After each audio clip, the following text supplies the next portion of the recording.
closes one lane. In Somerset, a broken-down vehicle affects one lane on the M5 northbound exit slip at junction 26. And on the trains, Avanti West Coast faces disruptions between Runcorn and Crewe, while East Midlands Railway reports delays through Luton. For more travel news, go to gbnews.com. Crash Law 24 sponsors GB News Traffic and Travel Report. Lee Anderson's Real World, Fridays from 7 p.m.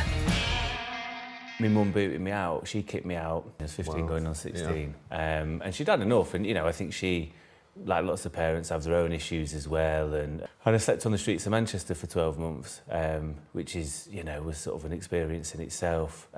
Regular occurrence, being beaten up, being urinated on, getting ill, feeling horrible. And someone took me in at first, and so I was essentially groomed into a gang that you know, were involved in nefarious means. And it was similar. It wasn't drugs, but it was similar to sort of the stuff you hear about county lines, where I was essentially a bit of a stooge, bit of a runner. Here, go and do us a favour, and we'll put a roof over your head. That then came. I fled that eventually after I think close to a year. And it all come crumbling down. A few months later, there was phone calls from the police. You need to come in, otherwise we're going to arrest you. When did you change? I thought, I'm trying to find a bit of part-time work to get by around college. And they said, well, the thing is, it's the law. We've got to be careful about data protection. And in my sort of naive mind at the time, I thought, right, I'm going to write to my MP. They can change the law. They're going to do it. We're going to, you know, good luck with that. This. Yeah, quite. I know now the difference.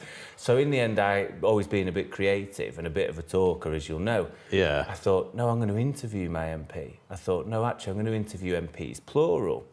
So I went around the country, essentially knocking on doors with a letter, explaining my situation, going, this isn't right. So I interviewed Jonathan Aitken, former Tory Cabinet Minister. Andy Burnham took me under his wing because I had a bit of a go at him and said, you've agreed with me for the last 45 minutes of this interview. What have you done about it? Yeah. And he said, I like your attitude. Why don't you come and shadow me in Westminster? GB News, the People's Channel.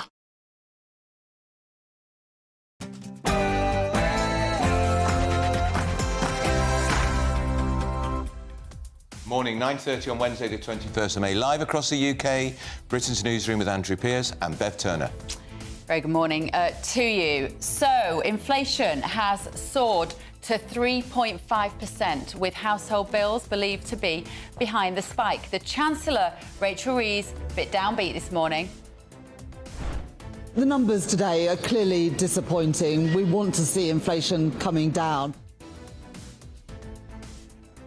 A government split emerges as the Chancellor backs cuts, but the Deputy Leader of the Labour Party, the Deputy Prime Minister, Angela Rayner, has written a memo saying more tax hikes to balance the books. What is the mood like in Labour HQ today? For God's sake! For God's sake! For God's sake! For God's sake! That is not recent footage. Now, sewage crime surge. A record number of criminal investigations are launched against water companies, which could see some of the top bosses even jailed.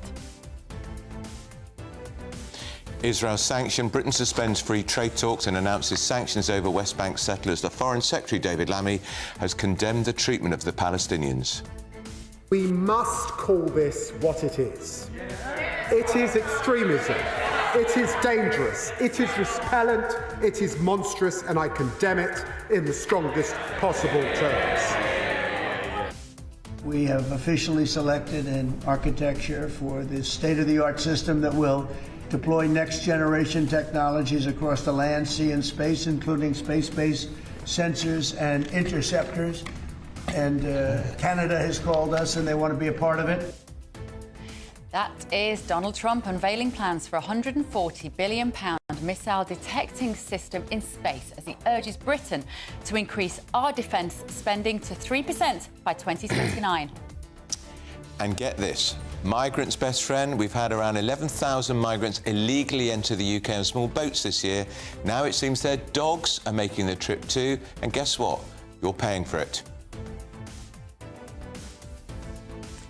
And a £2 million inclusive roundabout, which puts cyclists and pedestrians first, is so confusing the local people that the County Council have had to publish a video on how to get around it. What do you make of that?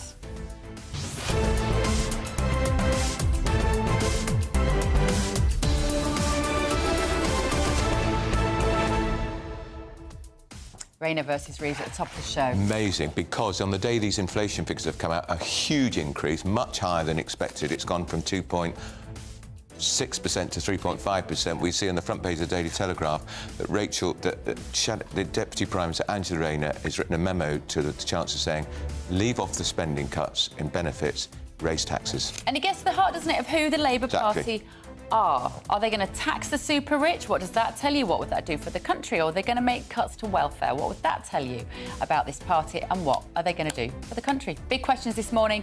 First host Sam Francis with your news.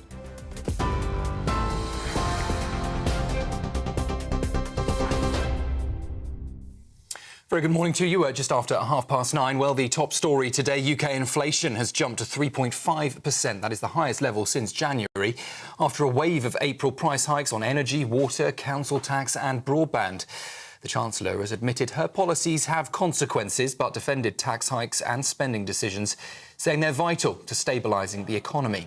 She said money raised from national insurance and non-dom reforms is now cutting NHS waiting times. The Shadow Chancellor says Labour's damaging tax rises are pushing up prices and hitting families hard. Economists warn the Bank of England may now slow down future interest rate cuts. The third man has been charged over arson attacks targeting properties and a car linked to the Prime Minister, Sir Keir Starmer. Petro Poroshenko is a 34-year-old Ukrainian national and accused of conspiracy to commit arson with the intent to endanger life.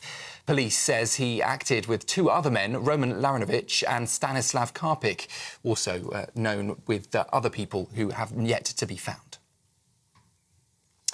A leaked memo from Angela Rayner's department has revealed she urged the Chancellor to hike taxes by up to £4 billion ahead of March's spring statement.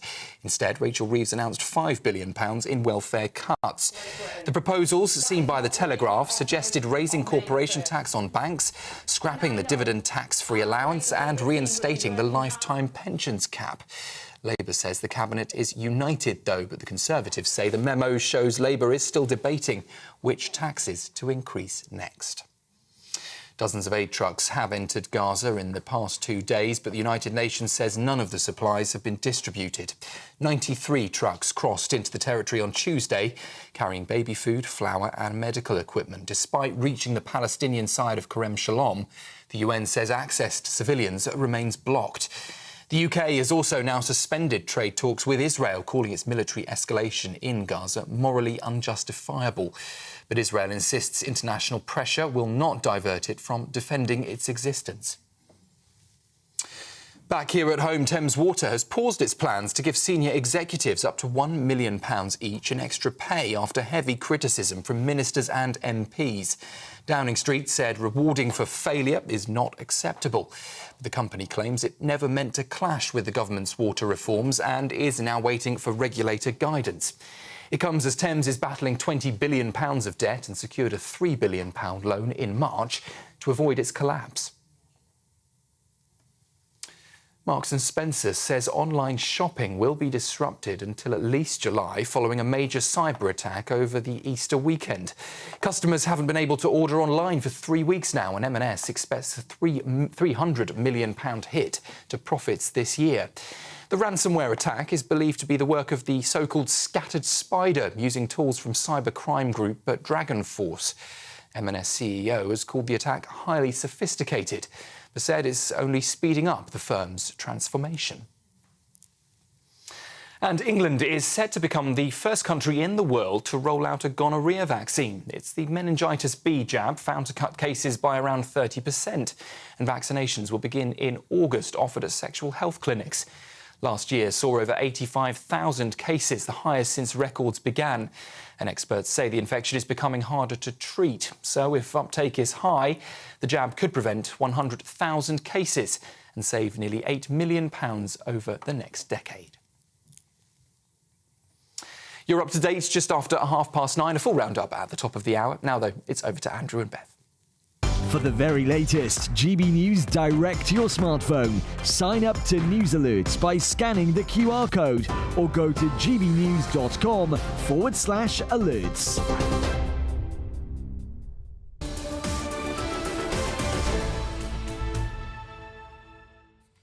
Very good morning to Britain's Newsroom with Andrew and Bev. Now, if you weren't watching earlier this morning... Don't fall off your chair. You will have missed our resident stuntman, Eamon Holmes. Look, Eamon, as we know, struggles with his health at the moment. He has some good days, he has some bad days. Well, this morning, it turned out it was a bad day because, unfortunately, we have these chairs on wheels so we can jump in and out quickly. We have to jump to the camera, we have to nip out to the loo sometimes, don't we? We have 30 seconds to do that. Eamon pushed his chair back this morning and ended up on the floor. Here's what happened. Is there an area government needs to step in? That's where nationalisation needs to come in. Oh my gosh. OK, forget it. Fine. Just carry on. And so, look, there's... The show must go on. Charlie Rowley there, Yeah. looking like he didn't know whether to carry on. I know. Or pick Eamon, we shouldn't laugh. But Eamon, flat out, 180-degree angle, saying, carry on. Carry on, he shouts from under the desk. He did. Carry on. And he got up and carried on with the show. What a trooper he is.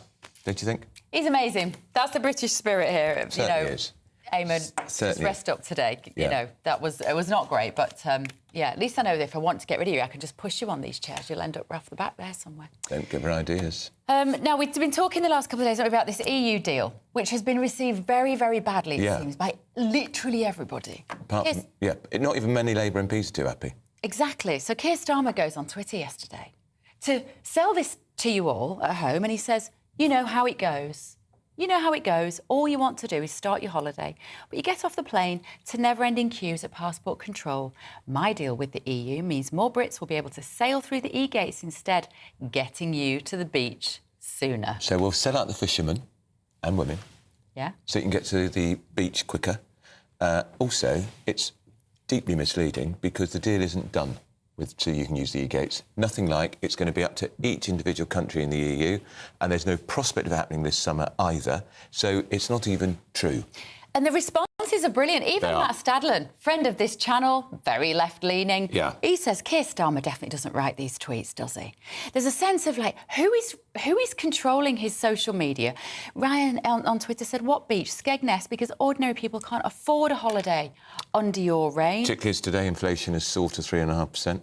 Highest for over a year. That's right. Another tweeter says maybe we should travel by dinghy. I hear they're even quicker than the e-gates. Yeah. I mean, he literally walks into these traps, doesn't he, in terms of his comms. That tweet that Keir Starmer put out has been seen 1.3 million times now. And it's been mocked. Oh, and relentlessly. That is a problem for politicians. When they're mocked, they're not taken seriously. That's worse, actually.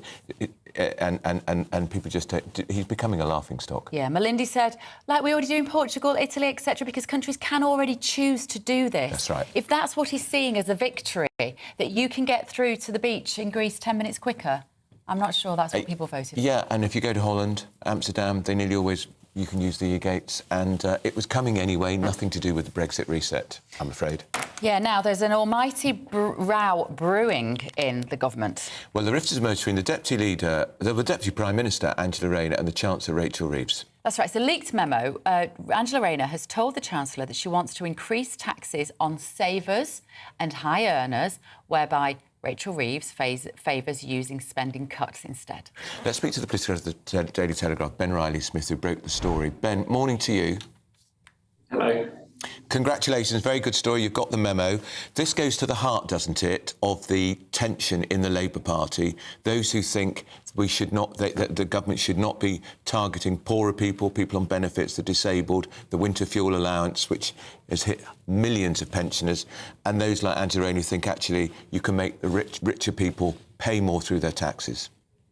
Absolutely. So the memo goes back to mid-March when we were in the run-up to that spring statement. I'm sure viewers will remember Rachel Reeves was determined to fill the black hole that had emerged in the public finances by spending cuts. There was that big package of welfare cuts that was due to save about $5 billion. They almost halved the foreign aid budget and got to spend a bit more on defence. And Angela Rayner, the darling of the left, challenged that strategy with this memo. She laid out 8 different options for tax rises, and they were targeted largely at the wealthy. Some of it was on big pension pots, some of it was on dividends, some of it was on the additional rate income taxpayers and freezing the threshold there. Ultimately, we know Rachel Reeves didn't adopt any of these policies in the spring statement. She actually made a merit of the fact that she wasn't raising tax, but it reveals these tensions that are still playing out today, which is the left is increasingly concerned about the approach the Treasury has taken by focusing on spending cuts rather than tax rises. If the Chancellor had backed these plans by Rayner, would that have been a clear manifesto breach, Ben? Because, of course, they did say there'd be no tax rises, which, frankly, was misleading because we've seen that with national insurance increases. Well, the memo that we saw tried to carefully get around that point. So in the Labour manifesto, they talked about no tax rises on working people, and that was a big debate.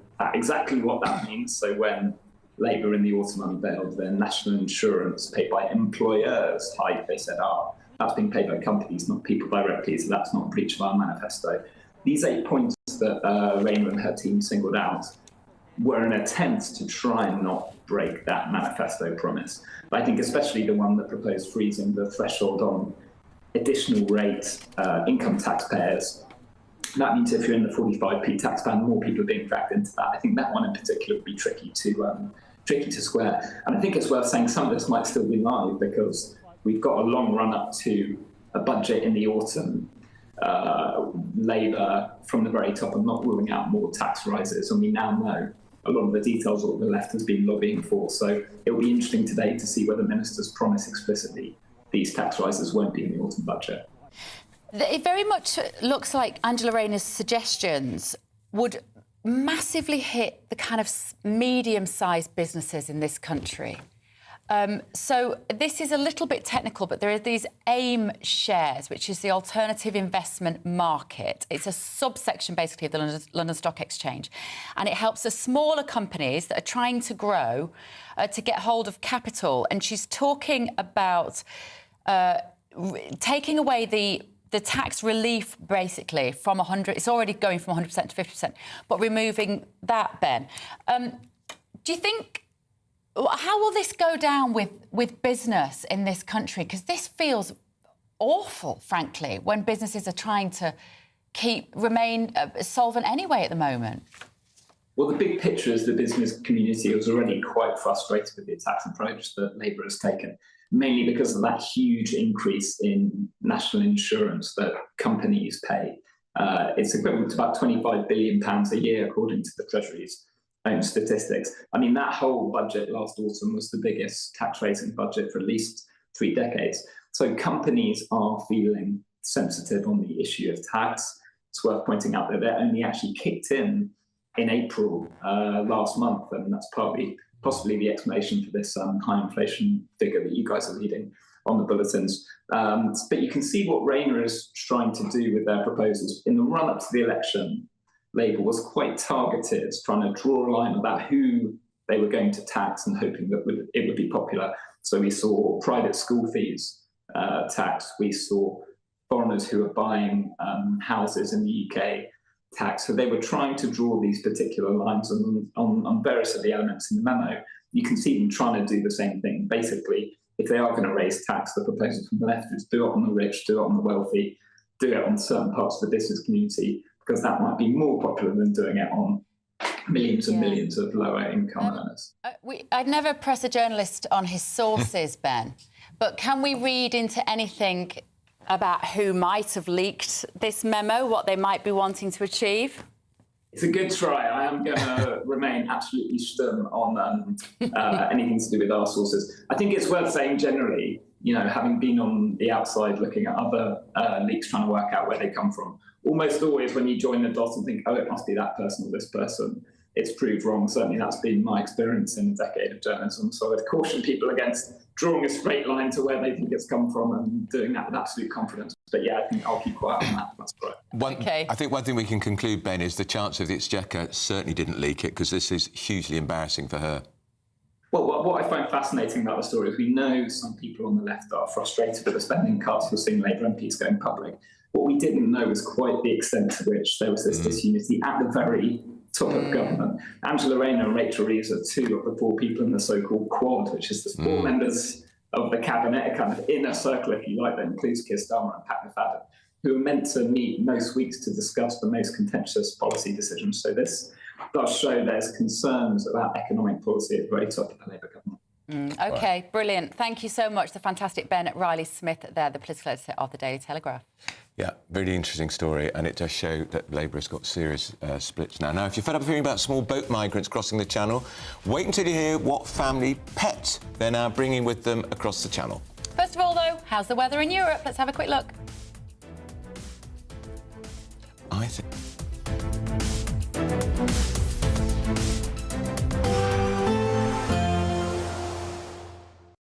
I hope it doesn't rain. Don't worry about it. It'll spoil our holiday. Relax, we're totally covered. All Clear Travel Insurance sponsors GB News travel destinations forecast. There's some pretty heavy rain affecting some typical holiday hotspots at the moment, for example, across northern France into Italy, Austria, Croatia, as well as many other countries in that area. We're seeing some heavy rain leading to the risk of some flooding, even some intense thunderstorms as well. Further west, a bit drier across many parts of western Spain into Portugal, but some showers affecting the Canary Islands. Even some more changeable weather to come as we head towards the weekend. Bye-bye. All Clear Travel Insurance sponsors GB News travel destinations forecast. Headliners on GB News 11 p.m. every night. It's got 3 top comedians going through the next day's newspapers so you don't have to read them, which is great. That's a good point. He's lying. I mean, maybe he's not lying. That's Headliners every night from 11 p.m. and 5 a.m. as well on GB News, Britain's news channel. GB News Breakfast, every day from 6 a.m. Got about another month to go. So why did you decide to do it? Because I'll tell you what strikes me as being particularly interesting is that most people will not be familiar to seeing someone in your garb sitting on a bus. I mean, you will become a talking point. Is that part of it? Well, the central part is not me, of course. The central part is the Hospital of St Cross, where I live, which is an absolutely wonderful place to live. And I'm thoroughly enjoying myself there. Can I ask you, Brother John, how much planning has gone into this? Because I have to say, if I was catching a bus all around the country, I'd be very, very anxious about routes, about where I can get on the bus and timings, all that kind of stuff. So how much work has gone in behind the scenes? Well, I started before Christmas, and of course, the problem is that at that time it was the winter bus schedules, and then we have the spring bus schedules, and we're now moving to summer bus schedules. So it's all a bit touch and go as when you go along as how you get on. But basically, the first thing to do was to establish it was possible to do. So I worked out all the routes round. And I have to say that my bus pass isn't valid in Scotland and Wales, but I have the support of the bus companies, bus operators, who are being very kind and generous and allowing me free passage in Scotland and Wales, where I wouldn't otherwise be covered. Oh, that's fantastic news. And I have to say, though you look in excellent health and fair fettle, 85... But I don't have a tattoo, you see. I don't have a tattoo. GB News, the People's Channel. Join me, Nana Akwe, for an informative, interactive news programme with a difference. It's fun. No, he didn't say that, though. I'm so surprised. I think there's an element of truth to that. Join me from 3 p.m. every weekend, only on GB News, Britain's news channel. We're proud to be GB News, the People's Channel. And as you know, we always love to hear your views. Now, there's a new way of getting in touch with us at gbnews.com/yoursay. By commenting, you can be part of a live conversation and join our GB News community. You can even talk to me, Bev Turner, or any of the members of the GB News family.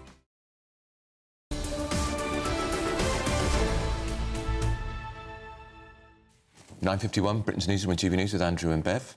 Now, thousands of pounds have Believe been used to put a German Shepherd in quarantine after it crossed the Channel with its migrant owner. Let's talk to our favourite human rights lawyer, David Hay. David, morning to you. I'm afraid this just shows what a complete and total farce is going on our borders. It's not even a little dog, it's a German Shepherd. It's a huge, whacking dog in the dinghy with the migrants, and it's now in quarantine at vast cost to the taxpayer. Good morning to you both. I mean, I can't help but smile, but it is, it is absurd, the situation. I mean, let me be clear. There's no asylum law that says we have to look after someone's pets when they come across the channel. That's the first thing. German Shepherds have rights too, David Hay. Don't you know what kind of world we're living in? They do, actually. It was interesting. I spoke to a couple of friends saying I was talking about this earlier, and they said, well, I'd bring my dog with me. Oh. And so, I think most people can understand why somebody would want to bring their dog from a dangerous situation. But therein also lies the problem. If this person had come from France, it's that dangerous. No. Yeah, it's absurd. Should the authorities, when the dog got, I mean, were they right to take the dog and put it into quarantine, or should it have just been taken away and put down? Oh, Andrew Pierce. Well, I'm just asking the question. It's here illegally. It's here illegally. Absolutely. The authorities, I think, in the middle of the channel wouldn't have been able to do something to the dog there. So the right thing to do was to take the dog, to also assess the risk and to put it in, because we don't know what the situation is with the dog, and that's where it is now. So that was the right thing. But whether or not legally, the right thing is now to keep that dog in quarantine at the taxpayer's expense. Yeah. What's it costing? The dog is now in a travel lodge with its own mobile phone with a few bit of cash every week to go and buy his pedigree chum. Pedigree chum. I hope we're not giving it expensive dog food. It may well be. I mean, hopefully not French food, but I mean, where do you start? It is a joke. I think we're laughing, but it just shows you how much. David, I think you need to start a new arm of your office representing dogs' rights. We'll be cats Still next. to come, the Scottish Secretary says the deal between the UK and the EU provides 12 years of certainty and stability for fishermen. We'll be asking the fishermen about that. This is Britain's Newsroom. Don't go anywhere.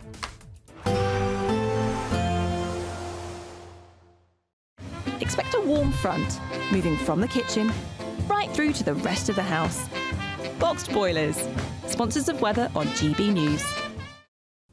Good morning, I'm here with your latest GB News weather update, coming to you from the Met Office. Whilst many northern parts are going to have another fine day with a decent amount of warm sunshine, it's a different story further north. We already have some fairly heavy showery rain affecting parts of South Wales, southwest England, pushing across some other southern coastal parts as well. A lot of that will clear away as we go into the afternoon, but we do have some further showery bursts developing across some more central eastern parts, and some of these could turn heavy, possibly even thundery. Temperatures similar to yesterday for many places, high teens, low 20s quite widely, mid 20s for a few places, feeling fresher towards those eastern coastal parts. Now, as I said, we do have some further showers to watch out for, and some of them could be a little bit on the heavy side, even as we head towards this evening's rush hour across southern parts, but they will clear away as we go through the evening and overnight. Further north, we're sticking with the fine picture.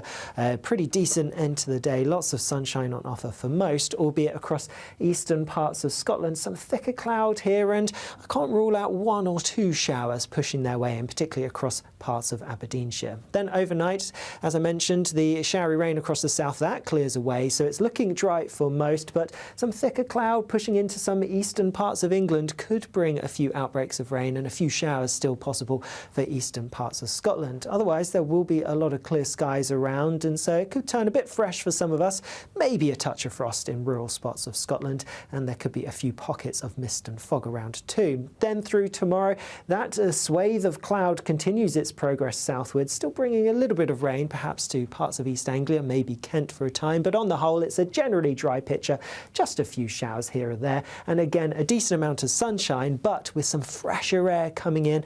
Temperatures are going to be down several degrees compared to of late, and feeling particularly fresh towards those North Sea coasts. A positive outlook through the night will power through to a bright day ahead. Boxed Home Battery Storage, sponsors of weather on GB News.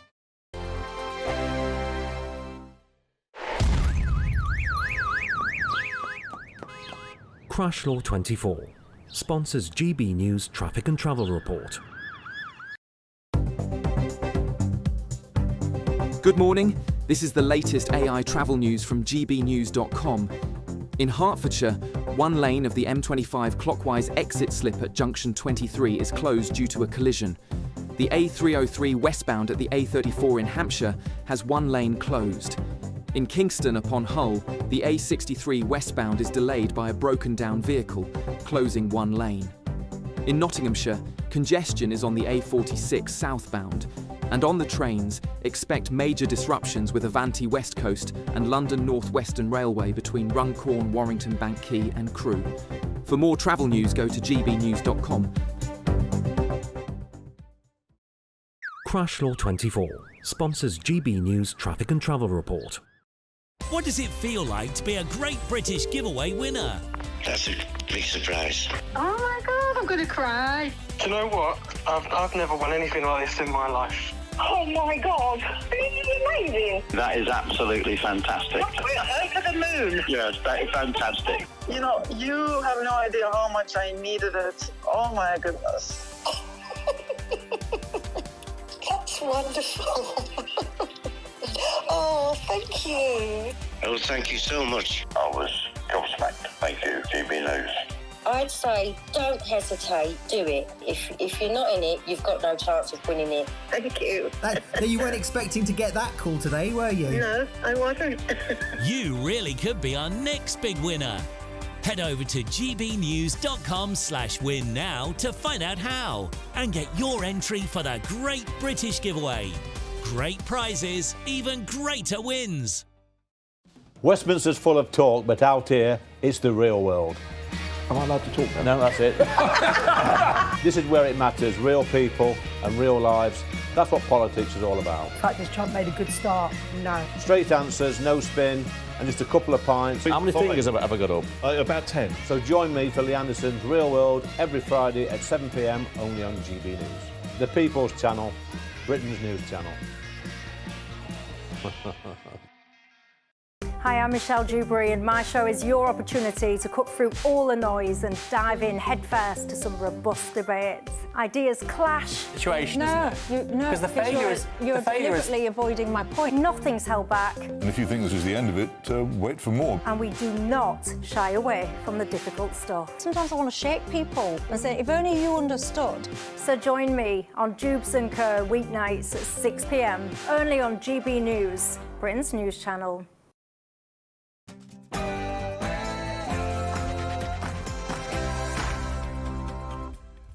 10 a.m. Wednesday, the 21st of May, live across the United Kingdom. This is Britain's Newsroom with Andrew Pearce and Bev Turner. Breaking news this morning, inflation has soared far higher than expected to 3.5%, with household bills behind the spike. Chancellor Rachel Reeves downbeat this morning. Numbers today are clearly disappointing. We want to see inflation coming down. Government split has emerged as the Chancellor backs cuts, but the Deputy Leader, Angela Rayner, wants more tax hikes to balance the books. I wonder what the mood is like at Labour HQ today. For God's sake! Bit of creative editing there. Sewage crime surge. A record number of criminal investigations has been launched against water companies. Could we finally see some of the bosses put in prison? We have officially selected an architecture for this state-of-the-art system that will deploy next-generation technologies across the land, sea, and space, including space-based sensors and interceptors. And Canada has called us, and they want to be a part of it. It's almost impossible to keep up with the changes Donald Trump is making in America. He's just unveiled plans for a £140 billion missile detecting system in space.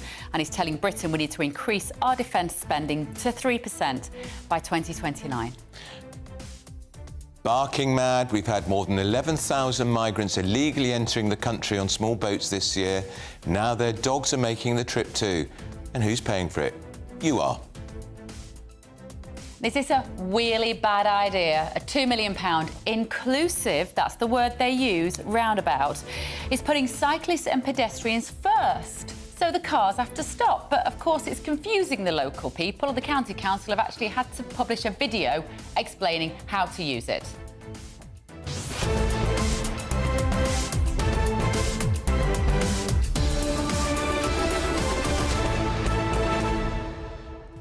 Lots to get through this morning. Let us know your thoughts. gbnews.com/your say. First, your news with Sam.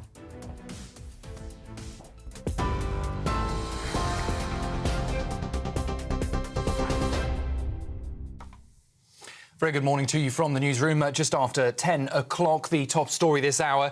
Well, the UK's inflation has jumped to 3.5%. That is the highest level since January, after a wave of April price hikes on energy, on water, council tax and broadband. Chancellor Rachel Reeves admitted her policies have consequences, but defended the tax hikes and spending decisions she made, saying they're vital to stabilising the economy. She said money raised from national insurance and non-dom reforms is now cutting waiting lists within the NHS. But the Shadow Chancellor says Labour's damaging tax rises are pushing up prices and hitting families hard. The third man has been charged over arson attacks targeting properties and a car linked to Sir Keir Starmer. The 34-year-old Ukrainian national is accused of conspiracy to commit arson with intent to endanger life. Police say he acted with two other men, Roman Laranovich and Stanislav Karpiuk, and others still unknown. A leaked memo from Angela Rayner's department revealed she urged the Chancellor to hike taxes by up to £4 billion ahead of March's spring statement. Instead, though, Rachel Reeves announced £5 billion in welfare cuts. The proposal, seen by The Telegraph, suggested raising corporation tax on banks, scrapping the dividend tax-free allowance and reinstating the lifetime pensions cap. Labour says the Cabinet is united, but the Conservatives say the memo shows Labour is still debating which taxes to increase next. The Supreme Court has this morning ruled that the public does have the right to wild camp on Dartmoor without the landowner's permission. 5 justices unanimously rejected a challenge by Alexander and Dina Darwell, who own over 3,000 acres on the moor, and claimed campers caused harm to livestock and land. They were appealing a Court of Appeal decision that found wild camping counts as open-air recreation under the Dartmoor Commons Act. Campaigners say it's a victory for public access and a blow to what they call landowner overreach. South Devon MP Caroline Voden says the land belongs to all of us and the stars are for everyone. Dozens of aid trucks have entered Gaza in the past 2 days, but the United Nations says none of the supplies have been distributed. 93 trucks crossed into the territory on Tuesday, carrying baby food, flour and medical equipment. Despite reaching the Palestinian side of Kerem Shalom, the UN says access to civilians remains blocked. The UK has now suspended trade talks with Israel, calling its military escalation morally unjustifiable. But Israel insists international pressure will not divert it from defending its existence. Back here at home, Thames Water has paused its plans to give senior executives up to £1 million each in extra pay after heavy criticism from ministers and MPs. Downing Street said rewarding for failure is not acceptable. But the company claims it never meant to clash with the government's water reforms and is now waiting for regulator guidance. It comes as Thames is battling £20 billion of debt and secured £3 billion in loans in March to avoid its collapse. Marks & Spencer says online shopping will be disrupted until at least July following a major cyber attack over Easter. Customers haven't been able to order online for 3 weeks now, and M&S expects a £300 million hit to its profits this year. The ransomware attack is believed to be the work of so-called Scattered Spider. The CEO, though, is calling the attack highly sophisticated, but says it's only speeding up M&S's transformation.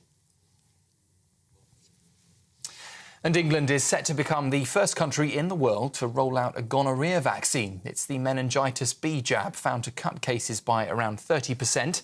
Vaccinations will begin in August, offered at sexual health clinics. Last year saw over 85,000 cases. That's the highest since records began.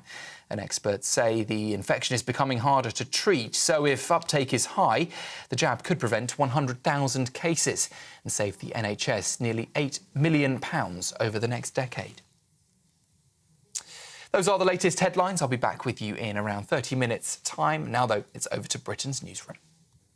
For the very latest GB News direct to your smartphone, sign up to News Alerts by scanning the QR code or go to gbnews.com/alerts.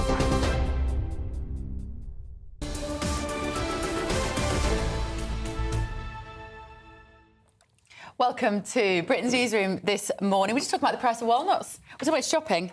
Massive bag of walnuts. We like a little snack here. And hopefully you're at home having a cup of coffee and a little snack along with us in the morning. We like our walnuts on our dates, don't we, dear? Well, I've just told him that big bag of walnuts about that big. Not even that big, smallish bag. £12 they are now in the shops. Anyway, this is relevant because we're talking about inflation. Yeah, 3.5%. It soared up to 2.6% in 1 month. Now, a lot of you are feeling sorry for this German Shepherd that came across on a dinghy. Marion says, this poor dog, it's not his fault. I'd rather have dogs than the illegals anyway. At least the dogs can be trained to do something useful and not be a drain on this country. Well, they should train the dog. They should take the dog off the migrant and give it to the border force to sniff out all sorts of, train it. Train it to be useful. Could be a police dog. I think you have to train them from being very... You can't be like, OK, you know what illegal migrants smell like, go and find some for us. I don't think it works like that, Andrew, when you train a dog. Bernadette says, I've seen them walking the streets with large dogs, perhaps to either feel tough or maybe they think that they need protection. Howard has said, I don't know if I can be arrested for this suggestion. It seems the only way to remove this government is a general strike. They say they are the party for the people, so the people will speak. Funny you should say that. There is a movement afoot to have a general strike in a couple of weeks' time. And don't forget the bin strike in Birmingham. 10th week now. Still going on? Still going on. Britain's second city, bankrupt Labour Council, that bin strike is still going. What must it be like living there? Yeah. Health hazard. Alison says, the Great British Giveaway sounds good until you realise it's what Labour's doing. Well done, Alison. Starmer is killing our fishing industry, says Simon, and its future, but Scottish salmon are happy. What an insult to real fishermen who fish not vacuum-infected fish from pens. That's interesting. We are going to be getting into this because, as Simon says, I think some of the intensive fishing methods, the people who are involved in that, are quite happy with this deal. Jack says, what is this fantasy story about getting through passport control? The wife and I just do short European trips and we can get really cheap flights. We've been away at least a dozen times over the past 3 or 4 years. We've never had a problem getting through passport control. We returned this week from Montenegro. Oh, very nice, Jack. And from landing to getting into the taxi at the airport, it was just 17 minutes and it included going through passport control. The Starmer rubbish about issues at passport control is just another Labour lie. Anyway, point being that there's no change coming anytime soon because the deal's not done. The deal's not done. Yeah. Now, let's talk about inflation because it surged to 3.5% in April, driven primarily by increases in household bills such as energy, water. I wonder if the increase in national insurance has also had a knock-on effect because some companies will presumably be passing that on in higher prices. Let's speak to the former chief economist at the Cabinet Office, Jonathan Portes, this morning. Jonathan, good morning to you. This is higher than was expected. It's the biggest inflation figures for more than a year. That's right. And as you said, it's driven almost entirely by increases in what we'd call regulated prices. So the energy price cap, and even more than that, actually, the water bills. And frankly, I think people understandably are quite shocked by the fact, the juxtaposition of the story you had just now, actually, about sewage spills, with the fact that we're all being asked to pay quite a lot more for water. And at the same time, Thames Water saying, well, of course, we need to carry on paying very large bonuses to our management because they're doing such a fantastic job. It's a bit... Now, on the other thing you mentioned, it was indeed something of a concern that the national insurance hike would be passed on to consumers, but at least yet, and remember, it's early days yet, so I'm not saying it would have an effect, but that's not really visible in these figures. You would expect that to show up in particular in things like restaurants and hotels, which employ a lot of people on the minimum wage at the bottom end, which have been hit by the minimum wage increase and the NI rise. But actually, that didn't contribute to the increase in inflation at all last month. So far, at least, that is not the main factor here. It's much more those energy, water, mobile phones, railways, and so on. But that suggests, Jonathan, that we could be expecting even higher prices then in the coming months if the NI increase is not fed through yet.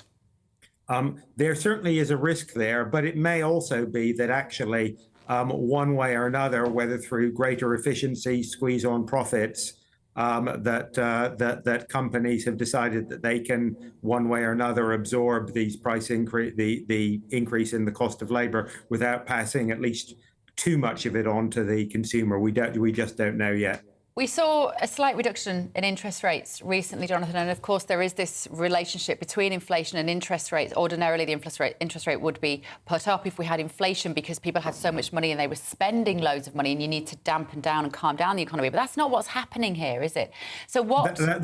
That's right, and I think that you've put your finger on it, and that's why I think while the Bank of England will be cautious in reducing interest rates, it's not going to respond to this by putting up interest rates because, precisely as you say, this increase in inflation is not driven by us all going out and splurging our cash. We're not doing that, but rather by administered prices that are, utilities and government-controlled prices. And so it's not obvious that so the Bank of England will, I think, mostly sort of look through this and say this is not a reason for putting up interest rates. OK, good. Well, maybe some reason to be cheerful slightly. It's cause for optimism slightly down the line. Jonathan Portes, former chief economist at the Cabinet Office, thank you so much. Now, the government says the deal between the UK and the EU, why do they say this? It's going to provide 12 years of certainty and stability for fishermen, most of whom have said the deal is disastrous. That's right. It's been criticised for aiding EU boats rather than looking after our own fishermen. So we're going to talk now to GBNews Scotland reporter Tony Maguire. Tony, morning. I think you're there in the heart of fishing territory. Good morning to you. Yeah, good morning. I'm up in Fraserburgh here, where kind of most fishing boats are registered in mainland Scotland here than anywhere else. And I'm joined by John Alexander. Thank you for talking to us this morning. Big news this week for fishermen. You know, a lot of emotive language going around. Is this a betrayal or is this providing stability? It's certainly not providing stability. To me, it is a betrayal. It is a betrayal that we expected to happen, but maybe not quite in the same degrees. And we did it, I think most fishermen would have expected to be sold out again for another 3-4 years, but 12 years wasn't even really thinkable. How much do you think the industry up here was relying on those quotas being more flexible next year? Well, to be honest, I don't think they really expecting to be flexible next year because, as I said, we did expect to be sold out for a few years again, but we did expect things after the 5-year period to start to settle down and get better. I mean, to me, there would have been a healthy future in the fishing, but the way it is now, I think for the next long time, they've kind of destroyed any improvement. It's just probably going to get worse. Now, we've got all the fishing federations meeting with the government in Edinburgh today. Are you hoping, what would you like to see come out of that? Well, I would like to see the whole lot of it scrapped, and every year should be taken as a new year and negotiations been done. Not tied up to long-term policies and keep some control, some say if it happens in the next year for the forthcoming future, I would say. And just a wee extra, obviously you haul crab we were talking about there, and you know, we're going to excuse my terminology once again to get the lingo right, but you know, it wasn't long ago there was reports of crab being essentially rotting at the French border. You know, is that shouldn't happen anymore, or do you think it's still a possibility?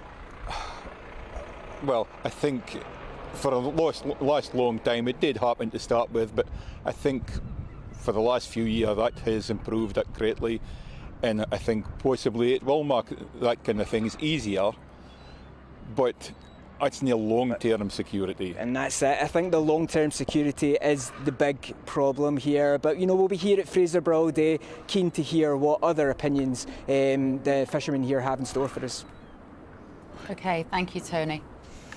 Well, you've been getting in touch. I mentioned about this national strike that's meant to be coming up. The national, Gemma's got in touch from home saying the Great British Strike, 24th of May at 12 o'clock. There are people trying to organise it. People just walk out and bad news. bring the country to a halt. Well, the country, nothing's working as it is. Quite. That's part of the problem.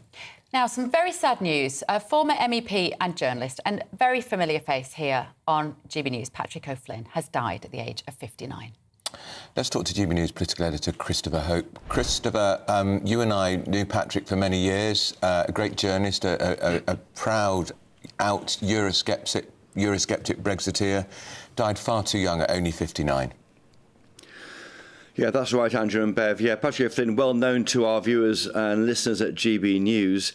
He went to the doctor, we understand, feeling a bit ill a few weeks ago, was told he had advanced stage 4 liver cancer, was given weeks to live and died yesterday, aged 59. Huge shock in the building behind me that you'll see him on screen there on one of his many appearances on GB News. He, of course, was a columnist of The Express for 20 years. He was the Daily Express's political editor, wrote a searing column of political analysis. He then became a UKIP MEP. That, of course, was one of Nigel Farage's earlier parties, 2014 to 2019. Nigel Farage himself has said he's a great journalist, a great thinker, a great patriot, a titan of our joint cause.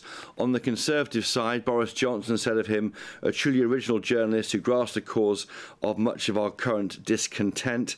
Kemi Badenoch said that Patrick O'Flynn would message her with thoughts on politics that agree on substance, she said, but not an argue over tactics. And Robert Jenrick, the Shadow Justice Secretary, he saw the immigration betrayal and the long shadow it cast, Jenrick said about Patrick O'Flynn. Great shock, great reminder on all of us to look after our health.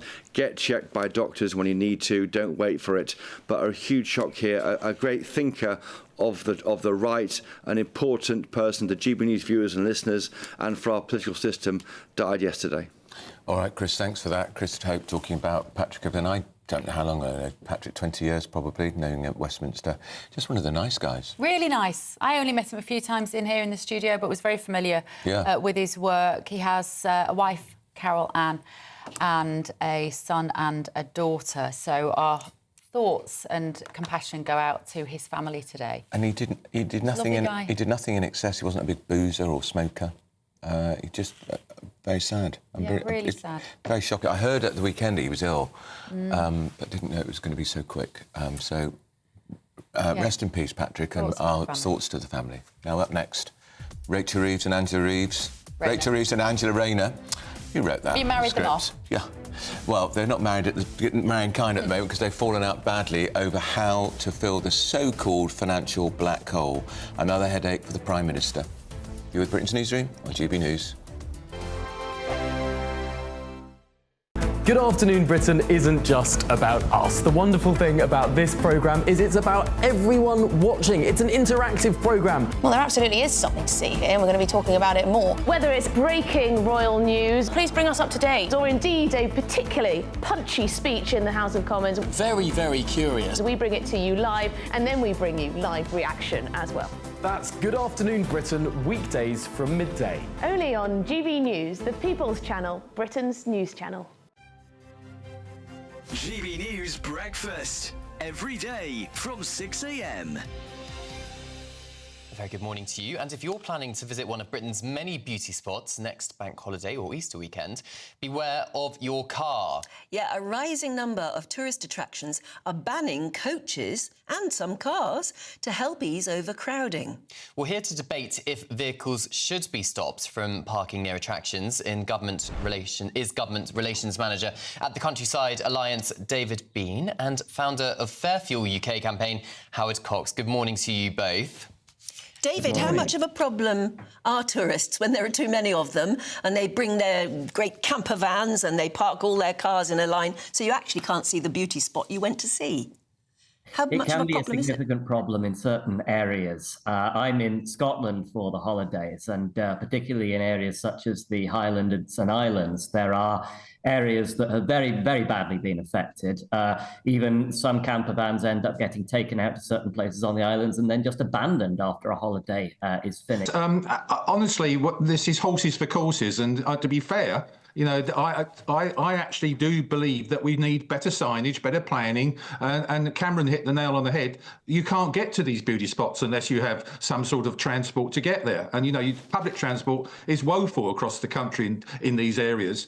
Obviously, yesterday in the Berlin Gap one, you can't legislate for idiots. It needs better signage, better information, but if you take people away from it, you take income away from the community. You know, I think any organisation that's promoting a beauty spot that's making money out of it should be paying for better signage, better parking facilities, etc. I do not like the idea of cars being, queuing up illegally, you could say. That's ridiculous. GB News, the People's Channel. From the school run to the home run, watch a new show for all of Britain. He can say whatever he wants. A straight talking show where all voices are heard. And, when are we going to stop talking about smashing the gangs and actually do it? With the stories that matter from every part of our country. There's a bit of a crash landing there for your Chancellor. Bold, fearless and standing up for you. That's me, Martin Daubney, 3 p.m. till 6 p.m, weekdays, here only on GB News. The People's Channel, Britain's news channel.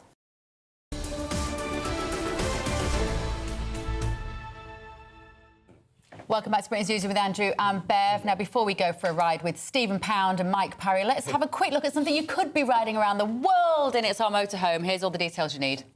Someone is going to win the biggest prize package to date, and that someone could be you, driving away in this Elnag Baron 560 motorhome, courtesy of Marquis Leisure. It has plenty of room for your family of 4, comes complete with kitchen, bathroom and all the space you'll need for life on the road. And the best news? You can drive it on your existing driving licence. Plus, we'll also give you a further £5,000 in tax-free cash to spend however you like. Don't delay. You can't win if you're not in the draw. For another chance to win the lot, text WIN to 63225. One entry costs £2.50 plus one standard network rate message. Or text BONUS to 63225. 5 entries cost £5 plus one standard network rate message. Go to gbnews.com/win. Entries start at £2.50. Call 0903 686 3232. Calls cost £2.50 plus your network access charge. Or post your name and number to GB13 PO Box 8690 Derby DE1 9TT. UK only. Entrance must be 18 or over. Lines close at 4 p.m. on the 6th of June. Please check the closing time if listening or watching on demand. Good luck. Oh no, he's Paul Goggins. Right, Stephen Pound, Mike Parry, stop nattering. Let's tell the audience what we're discussing, the big We're here to stories talk. of the day. Yes, but you talk. Oh, to the millions of viewers. Damn. Thank you. Right, Mike. Apparently, Britain is becoming a police state under Labour. Yeah. Well, this is going to Boris Johnson.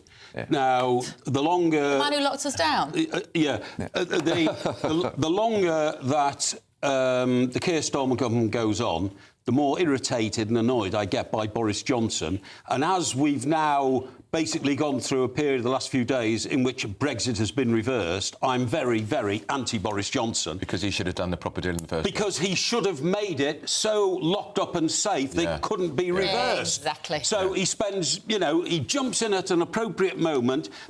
The story's true, isn't it? That he wrote 2 different speeches. I'm either going to go for Remain or I'm going to go for Brexit. And eventually tossed a coin, goes for Brexit. So perhaps his commitment wasn't that high. But having done that and then become Prime Minister, what did he do to endorse the whole Brexit movement, to make sure it benefited the British people, to make sure it could never be overturned? Absolutely nothing. And so Keir Starmer, a committed Remainer, a man who swore he would smash Brexit, was given every opportunity by Boris Johnson, who now is claiming, we're a police state. I don't... Well, hang on a second.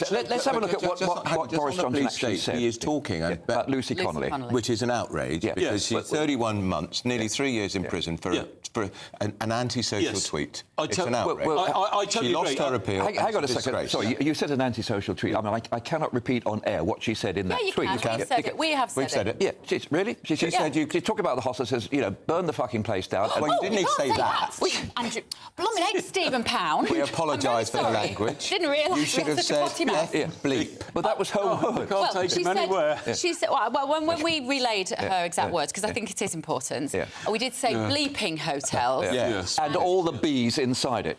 For all I care, she said. She wasn't saying, why don't you all and now his phone phone's on as well? For God's sake, let's just talk to Mike Parry. Let's talk to Mike. But hang on a second. It was the judges. The judges made the decision. Yeah, but they were wrong. So, hang on a second. The minute you actually... But she pleaded guilty. That was if you have a state without the rule of law, then you have a dictatorship. At the moment we have the rule of law. It was the judges that made that decision. To call this a police state is hysterical nonsense. She has got a 12-year-old daughter that she is now not at home with for over 2 years. But you can apply that to any person in Bronzefield, can't you? Oh, you can absolutely apply it. No, but you can apply it to anybody that has maybe beaten someone up, burgled them, her sentence is longer than some of the men involved in the grooming gangs.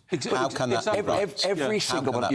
Andrew, we'd have to look at every single one of those cases in isolation. But Stephen, would you not say it seems unfair that a woman who puts out an irresponsible, reckless tweet... It's unduly harsh, has got a longer sentence than some of the men who are involved in the grooming gangs. What I'm saying is that she should have been able to actually take advantage of release them. I don't, because I don't know the exact details of those cases. But she should have been released on licence. I think she is not a threat and a danger anymore. I agree. But you made the point about the judges and all that. She pleaded guilty at the start. Because she was persuaded to do that by a lighter sentence. But what they didn't do was they didn't give all the antecedents to the court. I think I'm right in saying she lost a child at 19 months old, didn't she? Son Harry, and for that reason... That was due to medical negligence. So she had an issue with... Exactly. So what I'm saying is the loss of any children, and she felt it very sharply. She felt it very sharply. The 3 little girls had been killed. She'd already lost a child due to negligence, and that really turned her head. She realised this a few hours later and decided, I'm going to delete the tweet. She took it down 4 hours later. 3 hours. But the fact remains is that at that particular time, she puts that tweet out. Next thing you know, people are setting fires. Oh, but come on, Stephen. Whether there's a causal linkage or not, I don't know. But all I know is that the judges made a decision. It had already started. Stephen, are you saying we are not allowed to criticise judges' decisions? 100% we are. Of course we are. We had the we had the Lady Chief Justice writing to Keir Starmer and Kemi Badenoch saying she thought it was outrageous that in Parliament the leader of the opposition, the Prime Minister, criticised a judge's utterly and totally wrong. But honestly, Andrew, the day that politicians control the courts and control judges is a sad day for democracy. That's exactly what's happening. That is exactly what happened. Keir Starmer came out and he said that this was a far-right movement. We need to clamp down on the far right. Yeah. He far-right bandwagon. The tone. He did. He set the tone for the judiciary in that period of time. There are people who were involved in that riot who threw bricks at the police, who did not get as big a sentence as she did. And there are people rampaging around London every weekend who should be in jail for offending public decency and demonstrating in ways that we don't accept in this country. Just getting back to Boris for a moment, first thing he did when he became Prime Minister was say 20,000 new policemen on the streets. So he was trying to be the vanguard of police control in this country. He's now claiming a republic state. Hang on a second, he also cut 20,000 police. But look, there's a Labour councillor actually at a public meeting talking about cutting people's throats in the demonstration. He's been suspended from the Labour Party. He's not been prosecuted yet. I'm not going to go into the details of the case for obvious reasons. But I have to say, you've got to allow the judges to have the independent judiciary. Yes, you can do that. And we have the right. On the other hand, by all means, call them out. Yes. And all I'm saying is that the original sentence, I think it seemed harsh, but they made the decision. They called it exemplary to set an example as a deterrent. Well, that's why they shot Admiral Byng, didn't they? But Stephen, when she should have been released on licence, should she not? Hardened criminals being released from jails with tattoos up and down their arms and over their face, celebrating like this and saying thank you, Keir, and this woman is still in jail for what has to be regarded as an emotional crime. It's an outrage. On behalf of the tattooed community, can I just say all of us with tattoos aren't crooks?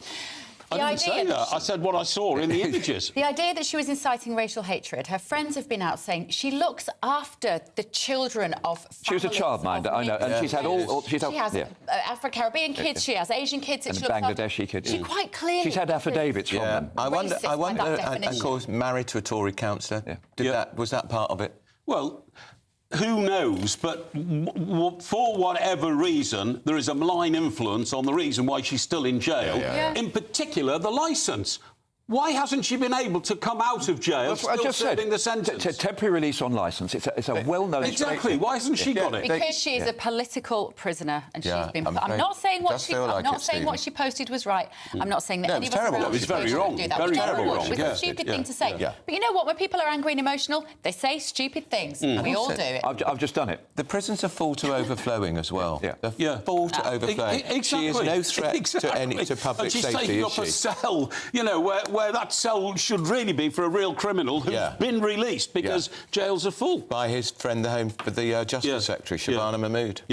Oh, Stephen. Sex offenders, violent offenders, all being released. Savannah Mahmood, who's actually got the money from the Treasury to build 3 new prisons, unlike the Tories who built not a single one. No, that's not true. I think that's your not job true. We're going to check the defending- figure. You're wrong there, Stephen, and I'm going to get the figure next time you're back. They did build prisons. Yeah. They did. Well, not round my way. No, because nobody ever wants a prison round their way. I'm sorry, That's we've part got of the problem. scrubs at the end of my road. Yeah. Have you been in it? I've visited many a relative. If you use that language again on this programme, you will be in it. Now, we haven't even got onto the fact that Wales might be driving cars at 10 miles an hour. We'll do that in the next hour. God, I dream of being able to go as fast as that round West London. Exactly. Yes, quite. Yeah, thank you, Sadiq Khan. Sam Francis has got your news headlines. Here he is. Oh, God.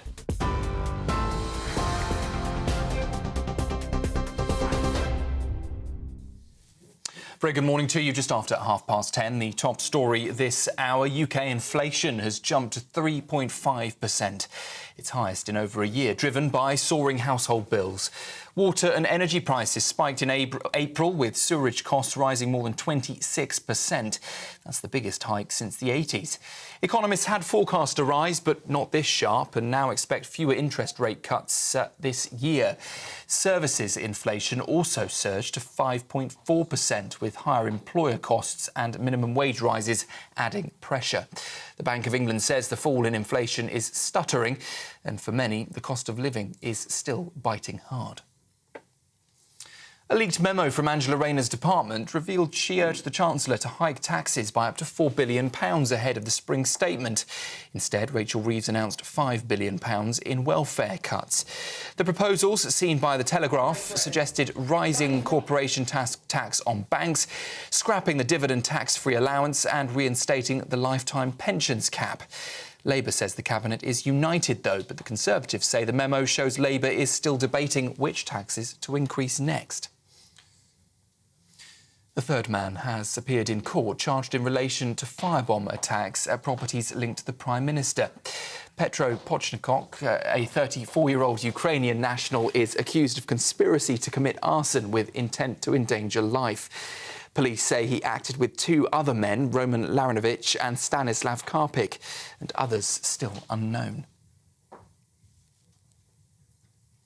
The UK has suspended trade talks with Israel and imposed sanctions on West Bank settlers as tensions rise with Benjamin Netanyahu's government.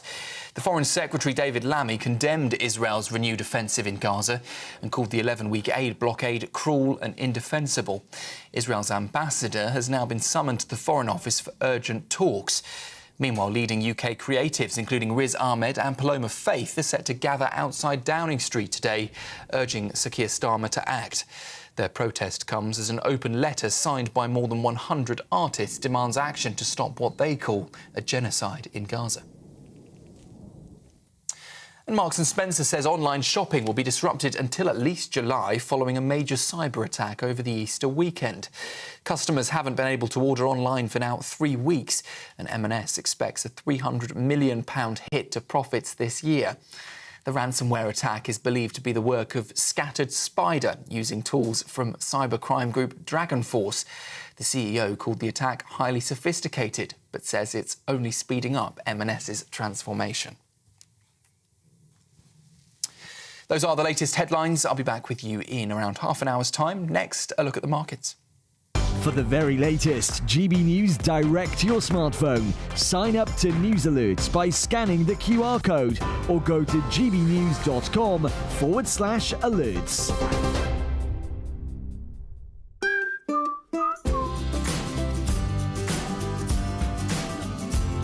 Done. My Claim Group sponsors the GB News Finance Report. And here's a look at the markets for you this morning. The pound will buy you $1.3407 and 1.1840 euros. The price of gold, £2,473 and 82 pence per ounce. And the FTSE 100 is at 8,781 points. Done. My Claim Group sponsors the GB News Finance Report.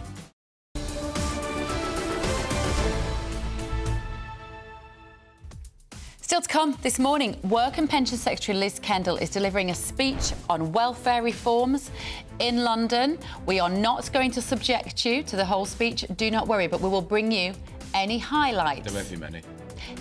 This is Britain's Newsroom on GB News. Good morning. I'm here with your latest GB News weather update coming to you from the Met Office. Whilst many northern parts are going to have another fine day with a decent amount of warm sunshine, it's a different story further north. We already have some fairly heavy showery rain affecting parts of South Wales, southwest England, pushing across some other southern coastal parts as well. A lot of that will clear away as we go into the afternoon, but we do have some further showery bursts developing across some more central eastern parts, and some of these could turn heavy, possibly even thundery. Temperatures similar to yesterday for many places, high teens, low 20s quite widely, mid 20s for a few places, feeling fresher towards those eastern coastal parts. Now, as I said, we do have some further showers to watch out for, and some of them could be a little bit on the heavy side, even as we head towards this evening's rush hour across southern parts, but they will clear away as we go through the evening and overnight. Further north, we're sticking with the fine picture. Pretty decent end to the day, lots of sunshine on offer for most, albeit across eastern parts of Scotland. Some thicker cloud here, and I can't rule out 1 or 2 showers pushing their way in, particularly across parts of Aberdeenshire. Then overnight, as I mentioned, the showery rain across the south, that clears away, so it's looking dry for most, but some thicker cloud pushing into some eastern parts of England could bring a few outbreaks of rain, and a few showers still possible for eastern parts of Scotland. Otherwise, there will be a lot of clear skies around, and so it could turn a bit fresh for some of us, maybe a touch of frost in rural spots of Scotland, and there could be a few pockets of mist and fog around too. Then through tomorrow, that swathe of cloud continues its progress southwards, still bringing a little bit of rain, perhaps to parts of East Anglia, maybe Kent for a time, but on the whole, it's a generally dry picture, just a few showers here or there, and again, a decent amount of sunshine, but with some fresher air coming in. Temperatures are going to be down several degrees compared to of late, and feeling particularly fresh towards those North Sea coasts.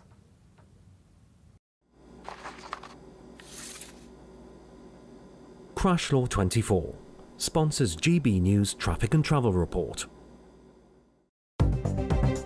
Good morning. This is the latest AI travel news from gbnews.com. On the M8 westbound near Junction 25, exercise caution due to a vehicle on the hard shoulder. On the M65 eastbound at Junction 10, one lane is closed for a tyre change. Expect delays. In Nottinghamshire, the A46 southbound is causing 20-minute delays, but traffic should improve later. Hertfordshire's M25 clockwise exit at Junction 23 has a lane closure due to a collision. And on the trains, Avanti West Coast delays between Runcorn and Crewe, with a reduced London North Western Railway service between Bletchley and Bedford. For more travel news, go to gbnews.com. Crash Law 24 sponsors GB News Traffic and Travel Report.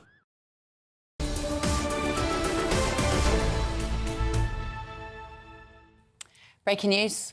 A third Ukrainian man has appeared in court this morning, charged in relation to the firebomb attacks at properties linked to Prime Minister Sir Keir Starmer. He's been charged with conspiracy to commit arson with intent to endanger life. We're going to cross live to Westminster Magistrates Court, where our Home Security editor, Mark White, was there. Mark, this gets more and more murky every time we talk to you about this. Now a third and a second Ukrainian.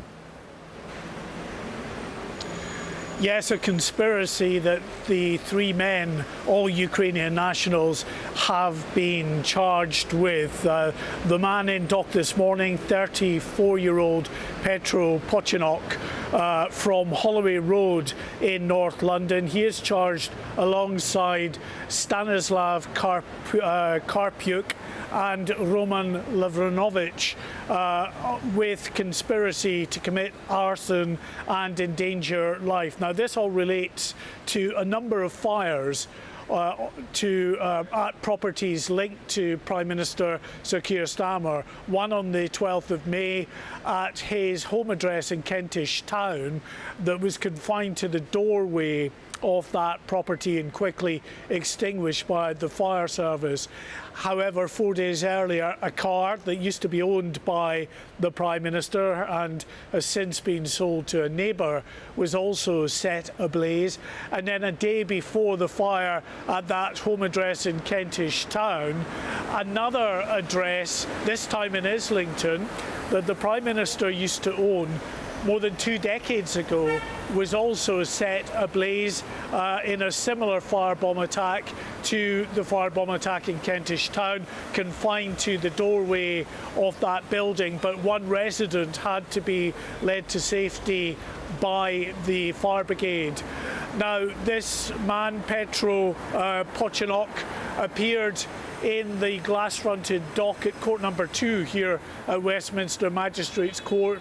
He spoke through an interpreter and the charges were read out to him. He only really spoke to confirm his name, his address and his date of birth. He has now been remanded back into custody and he will appear for his first Crown Court hearing at the Central Criminal Court, the Old Bailey, on the 6th of June, alongside his co-accused.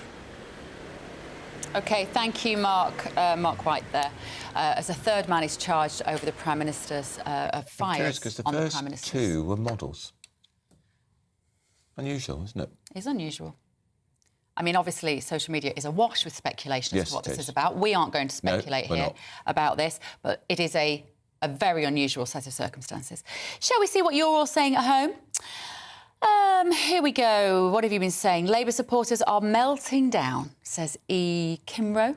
That clown shouldn't have even thought about using that language, let alone blurt it out to make a point. Oh, he's talking about Stephen Pound. He, she. I think the word clown gave it away, really. We gave Stephen Pound a very firm telling off for using language like that. We're very sorry if it upset you.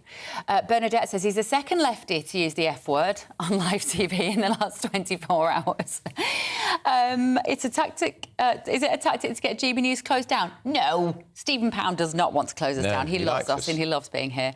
What else have you been saying? Mike, good point, Mike. Forget tax increases. Reduce the size of the state. Bloated bureaucracy needs reducing. Britain ran a worldwide empire on a fraction of the size of the uncivil service. The size of the state needs reducing as well as their influence. And this is because, of course, we're starting to get a picture of what's going on behind the scenes between Rachel Reeves and Angela Rayner in terms of the economy and their financial plan. Is it? Well, they're fundamentally at odds. Yeah, they're fundamentally at odds. Yeah, which I have to say, I find it reassuring. When we were talking to Ben, the journalist who leaked this... Ben Riley-Smith from Telegraph, yeah. Thank you, from the Telegraph. He would suggest that Rachel Reeves doesn't... You were both saying doesn't come out well. I think she comes out all right from this, Rachel Reeves. Better than Angela Rayner. Angela Rayner sounds blooming terrifying if you've got any sort of aspiration or ambition. What the sense is, though, why she doesn't come out of it well, in my view, it's extraordinary to have the Deputy Prime Minister publishing a memo absolutely eviscerating, basically, Rachel Reeves' policy. It's not a good look. They would say it's just a debate, we're just swapping ideas. And Rayner is hugely popular with Labour Party members. She doesn't seem to be popular with many other people at the moment, though, does she? No. Beryl says, rest in peace, Patrick O'Flynn. He was a splendid person who will be missed on GB News. Yeah, we completely echo that, Beryl. And Peter says, don't get dragged into the reporting that is meant to promote Boris Johnson and his comments. We all saw what he did for us, nothing that he promised. Just like Rishi Sunak. I'm sure Tory Central Office are encouraging all their resources to get him airtime or print time. He had his chance to make us great again, and he didn't take it. Well, he had a big majority. 18-seat majority. And he blew it. And Grace Steele says, well, it has been an eventful morning here on GB News. You're not kidding. If you weren't watching breakfast this morning, and why wouldn't you? Because it's the best breakfast show in the world. Eamon Holmes fell off his chair live on TV. That's worth show. We might show it you again in the next hour. It's probably worth staying to watch that. The trooper he is, the show went on, and all you could hear from the floor, where he was lying flat out, was, carry on. And just they did. Carry on. And just they carry did. On. From under the desk, and Ellie did. And he got back up eventually and was on his chair, and the show went on. Well, listen, we're going to be talking as well in the next hour about the fact that there are reports that Joe Biden, 82 years old, hadn't had a blood test for prostate cancer for 11 years before his diagnosis. And do you know what? Does that seem plausible? I don't believe it. Men of a certain age, and he's in that age group, would be tested for prostate every year. And if he wasn't, or he was, and they knew that he was unwell... What's this? This could... I think it's got the seed of potentially a major cover-up about the true state of Joe Biden's health. Well... And how many people were in on it. Yeah, certainly First Lady. Of course, Donald Trump has been making his feelings known about it as well. That and a lot more between now and midday with Bev and Andrew on Britain's Newsroom. First of all, here's the weather in Europe.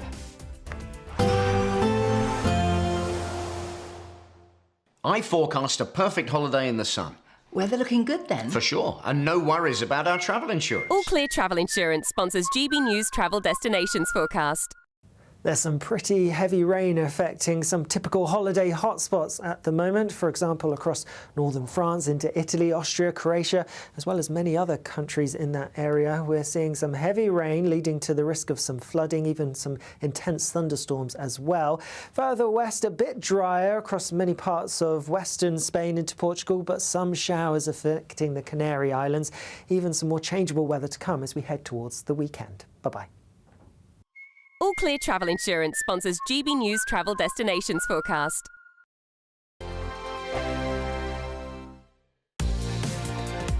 Mornings don't have to be tiresome, especially if you have the right company. Wake up to news as it happens, opinion and debate, and of course, a little bit of entertainment too. Because when the kettle's on, we're on. That's Breakfast on GB News, a show worth waking up for. Every morning from 6 a.m. Only on the People's Channel, Britain's news channel. We'll spread the news, you spread the word. Join me, Nana Okoye, for an informative, interactive news programme with a difference. It's fun. No, you didn't say that, Dave. I'm so surprised. I think there's an element of truth to that. Join me from 3 p.m. every weekend, only on GB News, Britain's news channel. From the school run to the home run, watch a new show for all of Britain. He can say whatever he wants. A straight talking show where all voices are heard. And, you know, when are we going to stop talking about smashing the gangs and actually do it? With the stories that matter from every part of our country. There's a bit of a crash landing there for your Chancellor. Bold, fearless and standing up for you. That's me, Martin Dordme, 3 p.m. till 6 p.m. weekdays here only on GB News. The People's Channel, Britain's news channel. We're proud to be GB News, the People's Channel, and as you know, we always love to hear your views. Now, there's a new way of getting in touch with us at gbnews.com/yoursay. By commenting, you can be part of a live conversation and join our GB News community. You can even talk to me, Bev Turner, or any of the members of the GB News family. Exciting news. Every Friday, my Patrick Christie's Tonight Show is going to have a twist to it. We're welcoming some special guests. You. That's right, on Fridays I'm going to be doing my show in front of a live studio audience because this show is about you and what you have to say. It's going to be the same big debates, same big topics, same big opinions, but every Friday night at 9 p.m. you are invited to come on down to Patrick Christie's Tonight to be a part of the action. Only on GB News, the People's Channel, Britain's news channel. Hi, I'm Michelle Dewberry and my show is your opportunity to cut through all the noise and dive in headfirst to some robust debates. Ideas clash. Situation, no, Because the failure is... You're deliberately avoiding my point. Nothing's held back. And if you think this is the end of it, wait for more. And we do not shy away from the difficult stuff. Sometimes I want to shake people and say, if only you understood. So join me on Jubes & Co. weeknights at 6 p.m. only on GB News, Britain's news channel. I'm Christopher Hope. From pop stars to politicians, I'll interview anybody in a pub who's got a political opinion. Join me every Friday on Spotify, Apple Podcasts, YouTube or gbnews.com, or wherever you get your podcasts. This is GB News, the People's Channel.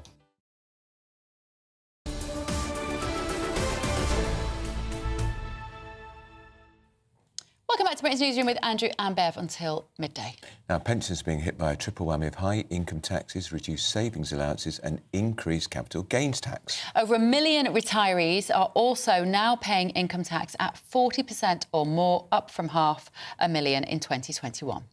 Joining us to discuss is the man who's uncovered these figures. He was the pensions minister in the coalition government, Sir Steve Webb, was a Liberal Democrat MP. Steve, morning. A long time since I've spoken to you. You are Mr Pension himself. Pensioners are feeling pretty hard done by this government. It seems like the figures you've uncovered, they're right to feel so. I think what shocked me was the fact we now have 1 million pensioners paying tax at over 40% or above. Certainly back in the day, higher rate tax was largely the preserve of top earners, people in top jobs, self-employed and so on. And once you were retired, it was very rare to pay higher rate tax. Now, 1 in 9 of all tax-paying pensioners are paying at the highest rate. So it's a change that's happened. It is the classic stealth tax. No politician said we think lots more pensioners should pay higher rate tax. Just inflation's been allowed to do its work.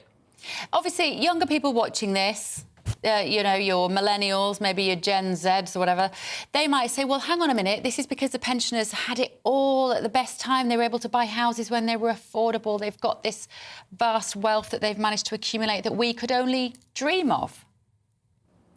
And it's true that people of working age have been dragged into the tax net as well. This freeze on allowances affected pensioners and workers. But it frustrates me to have a policy where it's simply just no chancellor ever has to stand up and say, oh, we're going to double the number of pensioners paying higher rate tax. It just happens because they don't increase things. And that, it's a bit erratic. You can't predict it. And as you mentioned in your introduction, this is not just income tax. People are going to pay more tax on their savings than the higher rate taxpayers and more on their capital gains tax as well. So it's kind of hitting people 3 times. And Steve, there was talk that with the budget next year, if tax thresholds aren't raised, that lots of pensioners who are not paying tax at all will start paying income tax at the basic rate next year. Absolutely. So the number of tax-paying pensioners at any rate has been shooting up. And when the new state pension goes above the flat rate, goes above the tax allowance, lots of people will have probably very small tax bills. Now, the good news is they don't have to then file a tax return. What happens is HMRC know all about them already, a cheery thought. They will work out the tax. They'll send them a bill at the end of the year. So they'll be spared the bureaucracy. But I think a lot of people who've just got a state pension will wonder why they're in the tax net. Steve, you were in power in the coalition government. And I have to say, on reflection, I think that was one of the best times for this country. I thought that coalition strangely worked quite well. If you were in power now, what would you do? Wow. I certainly think that there's a lot of talk about the winter fuel measure, and I think that was a misjudgment last year. If it had happened as part of a budget where, motorists paid more, pensioners paid more, businesses paid more, you might have said, oh, we're all in this together. I think it's a real misjudgment to pick on pensioners separately, to do it within weeks of the election. And we may well see a big U-turn. A small U-turn, just changing the threshold would achieve nothing, would satisfy nobody. So if they're going to do it, they need to do it big. OK. Thank you so much. Steve Webb. Thank you. Mr. Pensions. Sir Steve Webb. Sir Steve Webb, yeah. He was the pensions whiz, actually. There's nothing he doesn't know about pensions. Is that a bit controversial for me to say? I quite like that period of coalition government. Well, what's wrong with being controversial? Cameron and Clegg, because it almost felt like when Cameron was taking the country in a certain direction, Clegg would bring him in. Clegg wanted to go that way, Cameron would bring him in. And we sort of had this quite good period of stability and growth, it felt. Yeah, and then he did a runner, Cameron, didn't he, after Brexit? He should have stuck around. A lot of people do. Yeah. You need to stick around now, not just on TV, but on radio and your smart speaker. To listen to us on your smart speaker, just say, play GB News on Tune In. This is Britain's Newsroom on GB News.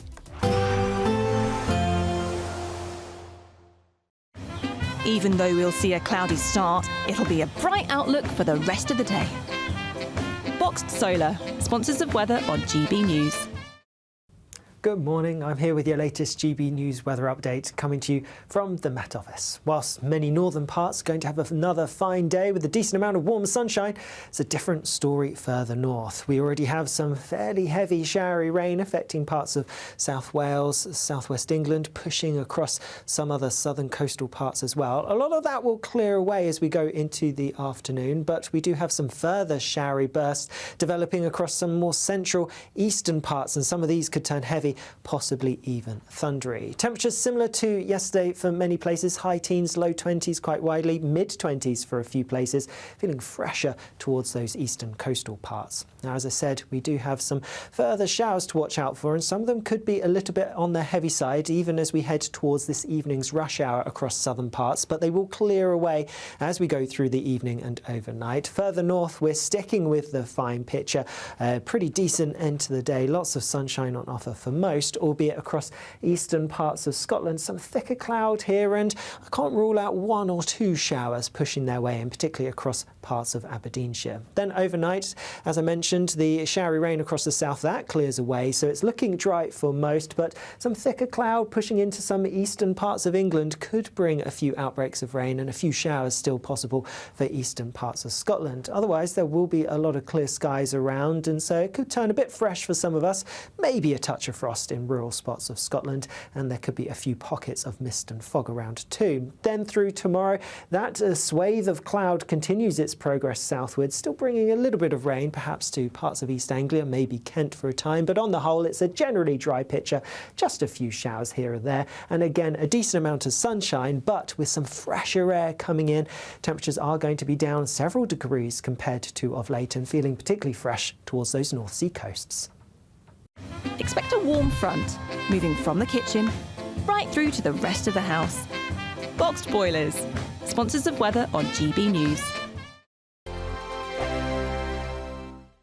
Someone is going to win the biggest prize package to date, and that someone could be you, driving away in this Elnag Baron 560 motorhome. It has plenty of room for your family of 4, comes complete with kitchen, bathroom and all the space you'll need for life on the road. Plus, we'll also give you a further £5,000 in tax-free cash to spend however you like. For another chance to win the lot, text WIN to 63225. One entry costs £2.50 plus 1 standard network rate message, or text BONUS to 63225. 5 entries cost £5 plus 1 standard network rate message. Go to gbnews.com/win. Entries start at £2.50. Call 0903 686 3232. Calls cost £2.50 plus your network access charge. Or post your name and number to GB13 PO Box 8690 Derby DE1 9TT. UK only. Entrance must be 18 or over. Lines close at 4 p.m. on the 6th of June. Please check the closing time if listening or watching on demand. Good luck. Westminster's full of talk, but out here, it's the real world. Am I allowed to talk then? No, that's it. This is where it matters, real people and real lives. That's what politics is all about. The fact is Trump made a good start, no. Straight answers, no spin, and just a couple of pints. How many fingers have I got up? About 10. So join me for Lee Anderson's Real World every Friday at 7 p.m, only on GB News. The People's Channel, Britain's news channel.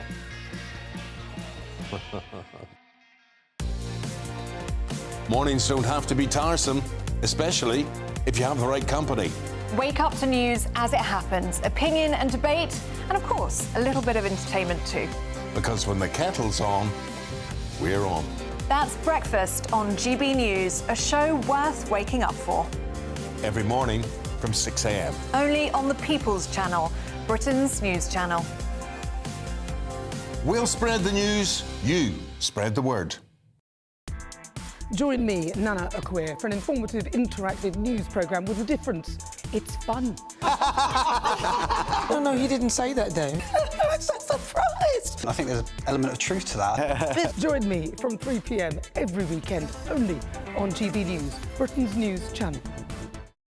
We're proud to be GB News, the People's Channel, and as you know, we always love to hear your views. Now, there's a new way of getting in touch with us at gbnews.com/yoursay. By commenting, you can be part of a live conversation and join our GB News community. You can even talk to me, Bev Turner, or any of the members of the GB News family.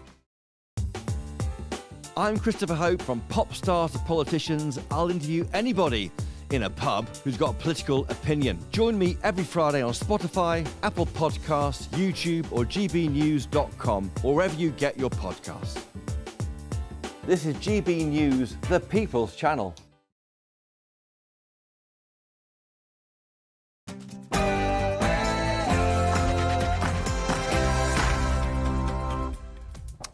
Eleven o'clock on Wednesday, the 21st of May, live across the UK, Britain's Newsroom with Andrew Pearce and Bev Turner.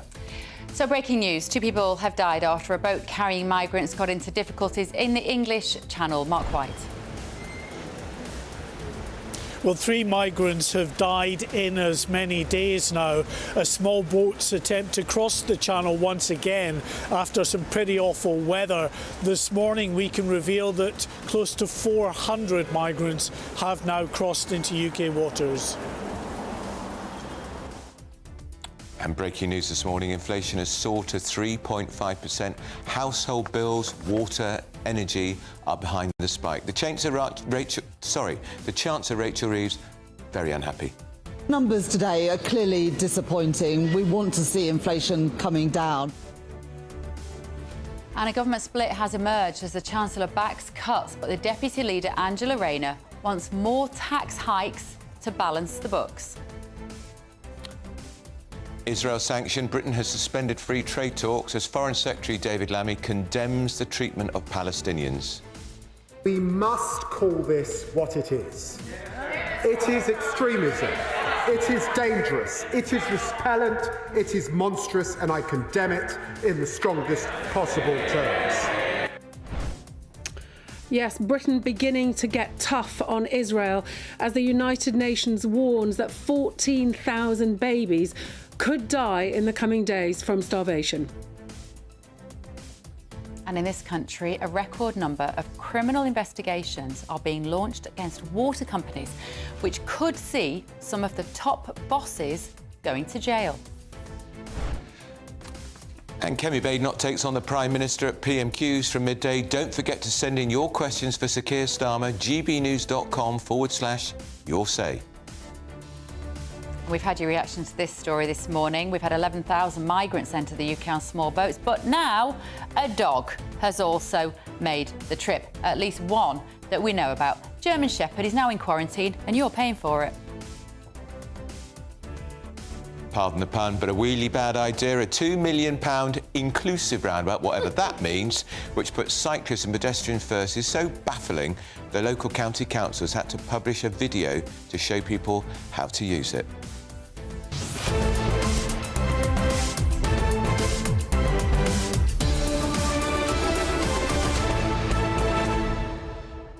Think about those roundabouts. Any of those highways measures which seem to want to accommodate cyclists and pedestrians are just really dangerous. Yeah, they are. There's one on the high road near where I live in Chiswick, and you have to cross the road as a pedestrian. The cyclists are coming from both directions. Then you've got to take on the cars, then you've got to take on the buses. But why are we always putting the cyclists first? What about the car drivers, the motorists who pay all these taxes? Got to save the planet, Andrew. Oh, that's what it is. Don't be silly. It doesn't matter and they if go you've through got... red lights and amber lights. They're a menace. Doesn't matter if you're a mum and you've got 3 kids in the back and you've got to go via the supermarket and you've got to go and pick up your mum's medication from the chemist. None of that. You can do it all on a bike. Don't you know that? Maddening. Get with the programme. Maddening. Right, lots to get through this morning. First, though, here's news with Sam Francis.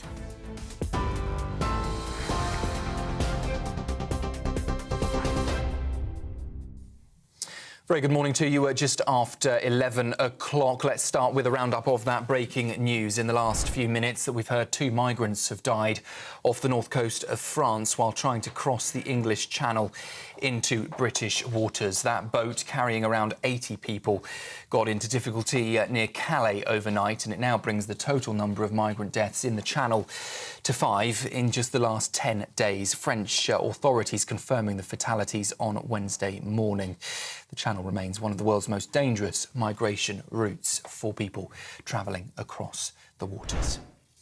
Also breaking this hour, an update from Madrid, where we're hearing that a former top Ukrainian politician has been shot dead outside an elite school in broad daylight there. Andriy Portnov, once a powerful aide to the ousted President Yanukovych, was gunned down near the American School of Madrid just after 9 o'clock this morning. Police say the shooter, or possibly shooters, have fled the scene. No arrests made so far. It is the latest in a string of violent incidents involving Russians and Ukrainians living in Spain since the war began. Just months ago, you may remember the story of that Russian defector found shot dead in a car park near Alicante. So just a recap of that breaking news coming out of Madrid this morning, that a former top Ukrainian politician shot dead outside a school in broad daylight in the capital of Spain. And at this stage, police not sure whether there was one or multiple shooters.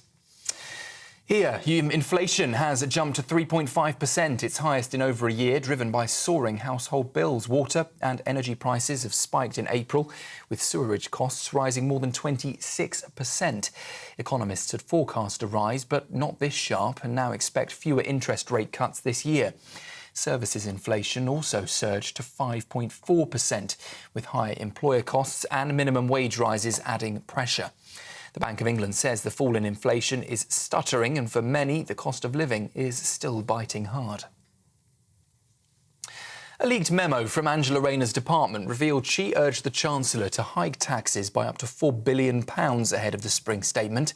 Instead, though, Rachel Reeves announced £5 billion in welfare cuts. The proposals, seen by The Telegraph, suggested raising corporation tax on banks, scrapping the dividend tax-free allowance and reinstating the lifetime pensions cap. Labour says the Cabinet, though, is still united, but the Conservatives say the memo shows Labour's still debating which taxes to increase next. A third man has appeared in court, now the third Ukrainian charged in relation to firebomb attacks at properties linked to Prime Minister Keir Starmer. The 34-year-old Ukrainian national is accused of conspiracy to commit arson with intent to endanger life. Police say he acted along with two other Ukrainian men, Roman Laranovich and Stanislav Karpik, and others still unknown. The UK has suspended trade talks with Israel and imposed sanctions on West Bank settlers as tensions rise with Netanyahu's government. Foreign Secretary David Lammy has condemned Israel's renewed offensive in Gaza and called the recent 11-week aid blockade cruel and indefensible. Israel's ambassador has been summoned now to the Foreign Office for urgent talks. Meanwhile, leading UK creatives, including Riz Ahmed and Paloma Faith, are set to gather outside Downing Street today, urging Sir Keir Starmer to act. And Marks & Spencer say that online shopping will be disrupted until at least July following a major cyber attack over Easter. Customers haven't been able to order online for now 3 weeks, and M&S expects a £300 million hit to profits this year. The ransomware attack is believed to be the work of so-called Scattered Spider. M&S's CEO has called the attack highly sophisticated, but says it's only speeding up the firm's transformation. Those are the latest headlines for now. I'll be back with you in half an hour. Now, though, it's over to Andrew and Beth. For the very latest GB News direct to your smartphone, sign up to News Alerts by scanning the QR code or go to gbnews.com/alerts.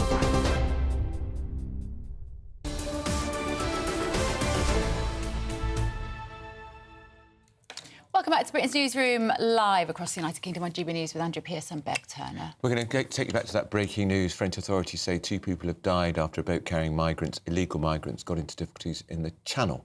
Let's get more from our Home and Security editor, Mark White. Mark, good morning. What's happened? Yeah, good morning. This was an incident that unfolded overnight off the coast near Calais with a migrant boat packed out with some 80 people on board in weather conditions that really weren't that conducive to trying to cross at that time in the morning. We've had a run of bad weather for about a week now that have stopped migrant crossings, or at least have kind of hampered attempts to cross, because we've had the people smugglers pushing a number of boats out, all of which had to be rescued by French and British authorities, and a number of migrants have actually died. 3 just in the last couple of days, 5 in the last 10 days have died. In fact, about 15 or so have died so far this year trying to reach UK waters. And again this morning, conditions in the Channel are starting to improve again. We've got a run of about 3 good days, and then we're going to be into some pretty rough weather again. So we're expecting some fairly significant numbers trying to cross the Channel. Our producer down in Kent is telling us that so far today, at least 400 migrants have made it to UK waters. And what that does to the total is it pushes us up to 13,000 who've crossed for the year so far, which is a good 40% up on where we were at this point last year. So once again, just a graphic illustration of the fact that the smash the gangs policy of this government just isn't really paying dividends in trying to reduce the numbers crossing, because any time conditions allow, they come across in ever increasing numbers. And Mark, we have news on the arson attempt, the properties linked to the Prime Minister. Yeah, I mean, this is a story that just gets more strange with every passing charge that's laid here. We have now a third Ukrainian who has been charged in connection with a conspiracy to commit arson and endanger life, all linked to property that is linked to the Prime Minister, Sir Keir Starmer. And in court today was Petro Pochinok, 34-year-old from Holloway Road in North London. He is now standing accused alongside Stanislav Karpiuk and Roman Lavronovich, all three men, all Ukrainians, charged with this conspiracy that resulted from a number of firebomb attacks, one on the 12th of May at the family home of Sir Keir Starmer in Kentish Town, a fire that was confined to the doorway of that address and quickly extinguished by the fire service. But 4 days before that, a car that the Prime Minister used to own but then sold to a neighbour in that same street as his home address, that was firebombed. And then a day before the fire in Kentish Town, an address linked to the Prime Minister more than 2 decades ago, an address that he used to own, was again firebombed. A similar attack to the one in Kentish Town, confined to the doorway. A resident of that property had to be rescued by the fire service, but luckily was uninjured. All three of these men who stand accused of this conspiracy to commit arson have been remanded into custody. They will all appear at the Central Criminal Court for their first Crown Court appearance. That's the Old Bailey on the 6th of June. OK, thank you, Mark. Thank you so much for bringing us that. The other story that we haven't mentioned actually this morning is about this people smuggler who is living in Isleworth in West London. This is Ahmed Ebid from Egypt. He had already been in Italy, where he was sentenced to 6 years and 2 months for drug smuggling. When he got out, he came over in a boat and he organised crossings for people across the English Channel. The figures involved, the kind of money that these guys are making to bring people here is so unbelievable. So Ebid, he helped with 7 crossings, which carried 3,781 people. Each of them was charged £3,000, so £12.3 million. See, that's why I'm not defending the government, but when they say they were going to smash the gang, this is a very, very sophisticated, serious gang operation. Because anyway, it's such big bucks. It's amazing. And that's just one individual. That's one guy. Yeah. Driving around in a flash car. Of course. In Isleworth, literally creaming millions of getting people over here. I mean, we call it human trafficking, but let's be honest, these people want to come here. I have a little bit of a problem with that description. I don't think it really serves the purpose. And vulnerable people, effectively, paying over £3,000. This is him being arrested. We're watching the pictures here. This was when he was arrested. I want to know... Egyptian national. Does the state get the money back? Because that could go towards some of the costs of the refugees. There's just no way they're going to get the money back, is there? But that's him there, Ahmed Ebid. He was described as helping ruthlessly and cynically exploit people. Yeah, he couldn't care less if they die. Asylum. He's been jailed for 25 years. He's 42 years old. And he was caught by the Italian police, the National Crime Agency and an Egyptian national. He'd already spent time in prison in Italy. Yeah. Came over on a boat, thought, right, I'll make a bit of money out of this. Yeah, 12 million. Well, good riddance. I'm glad he's in prison. Yeah, quite. I wish it wasn't in our prison. Couldn't he be in an Egyptian prison? Very good question. In other breaking news this morning, a former Ukrainian politician has been shot dead outside a school in Madrid. The politician was called Andrei Portnov. He was a senior aide to Ukraine's former president, Viktor Yanukovych, who was ousted in the 2014 Euromaidan revolution. Spanish police have received a call about a shooting at 9:15 local time outside the elite American school in Madrid. Now, moving on, the All-English Europa League final between Manchester United and Tottenham, of which Beverley and I know absolutely nothing about, is taking place in Bilbao tonight, with Tottenham hoping to end a 17-year-long wait for a trophy. Have you got pre-match tingles, Andrew Pearce? Absolutely not. So let's talk to somebody who might have, the host of the Spurs Chat podcast, Chris Cowlin, who is in Bilbao. Good morning, Chris. Right, just tell us, idiots, give us a footballer's basic guide. What is the match tonight and why does it matter? Tottenham Hotspur v Manchester United in the Europa League final. Really looking forward to this game.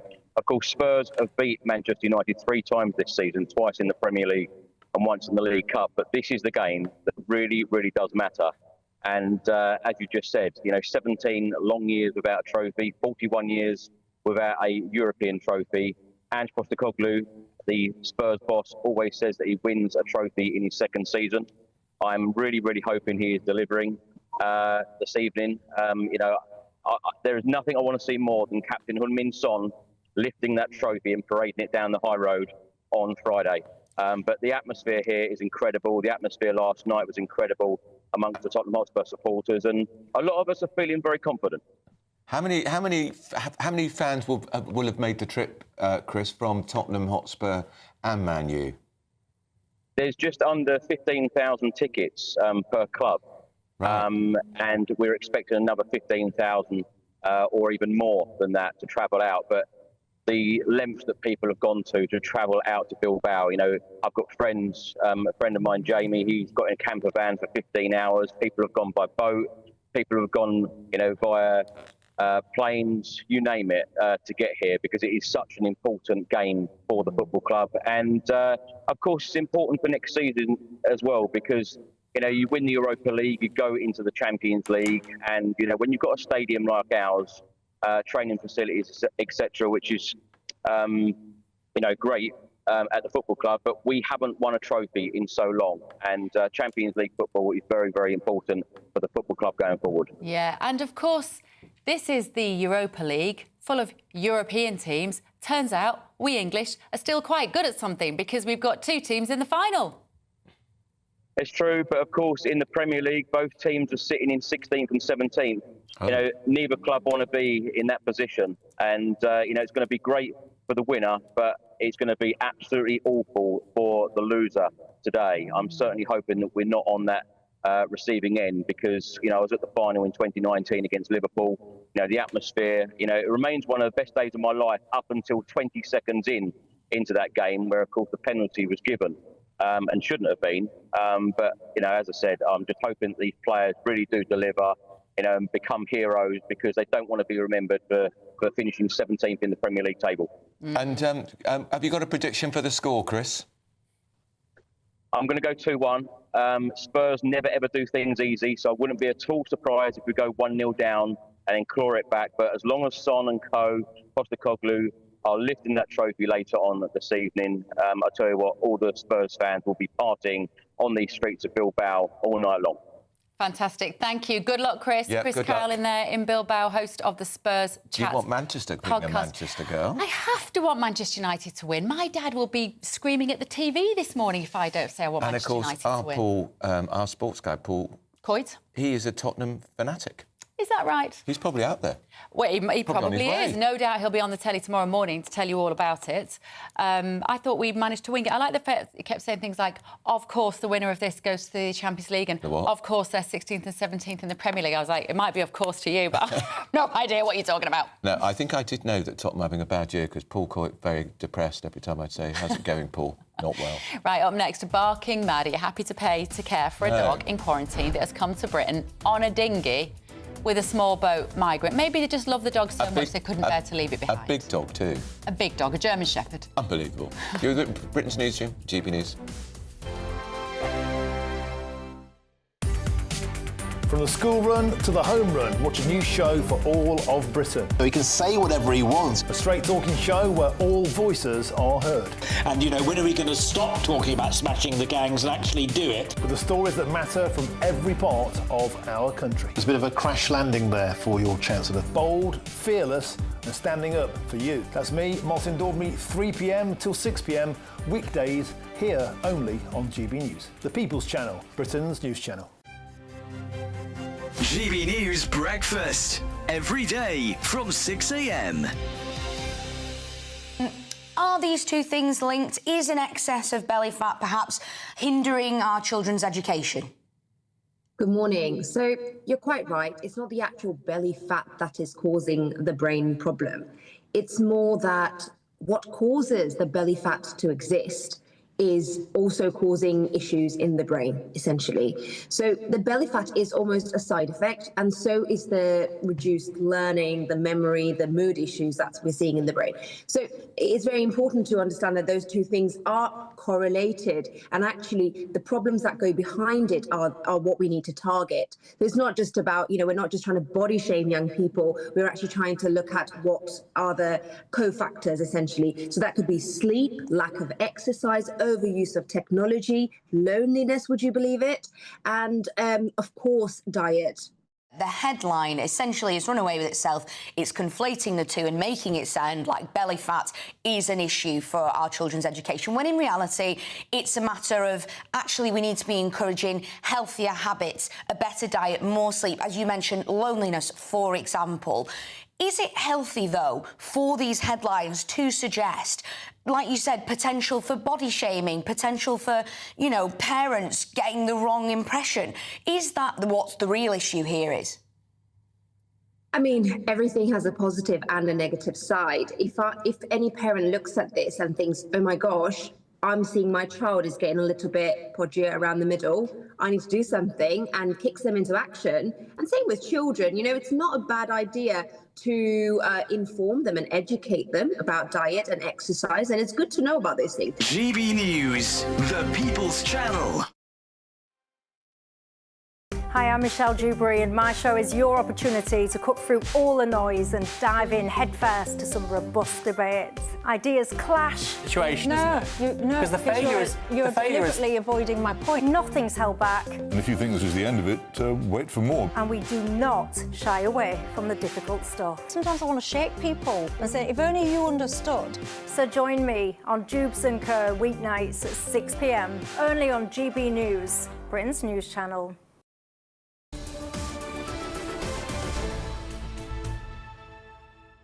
Our panel is back, Stephen Pound and Mike Parry. Stephen Pound, of course, is wearing sackcloth and ashes. You're in the doghouse. Yeah, seriously, can I apologise most sincerely to all the viewers? I mean, and listeners. Lower decks language that slipped out. I do apologise. You're ex-military, honestly. You can take the man out of the Navy. I apologise. To be fair, Stephen, you were repeating a quote. Exactly. I used an obscenity on air, and that's unforgivable. We forgive you, don't you worry. Right, moving on, gentlemen. What should we talk about? This is a little more... Well, what about the fishing rights? Yes. Because we've had a minister out today, Mike, saying that this is a great deal for the fishing industry, stability, security for 12 years. Unbelievable. I've been talking to fishermen overnight and people in the fishing industry.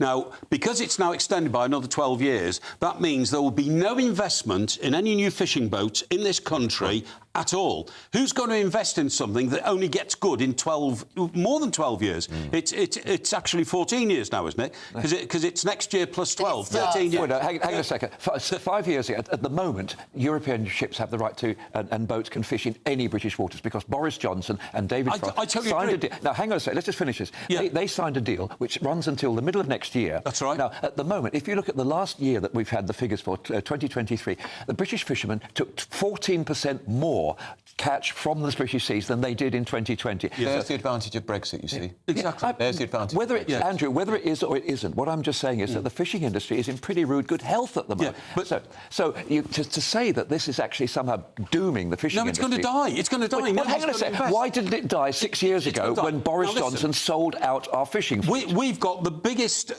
shoals of haddock and cod in the world in the North Sea. Now, people say... People on your side, Stephen, say, oh, but it's only sort of 1% of GDP. 0.003 of GDP. Let me tell you that's not the point, mate. That's not the point. Let me tell you this. Have you ever been to Iceland? I have indeed. I've been to Havelsfjord, naval base. Indeed. Why is Iceland the third richest country in the world? Because 65% of what Iceland do is fish, right? Because they've got huge waters around them, 200 miles out.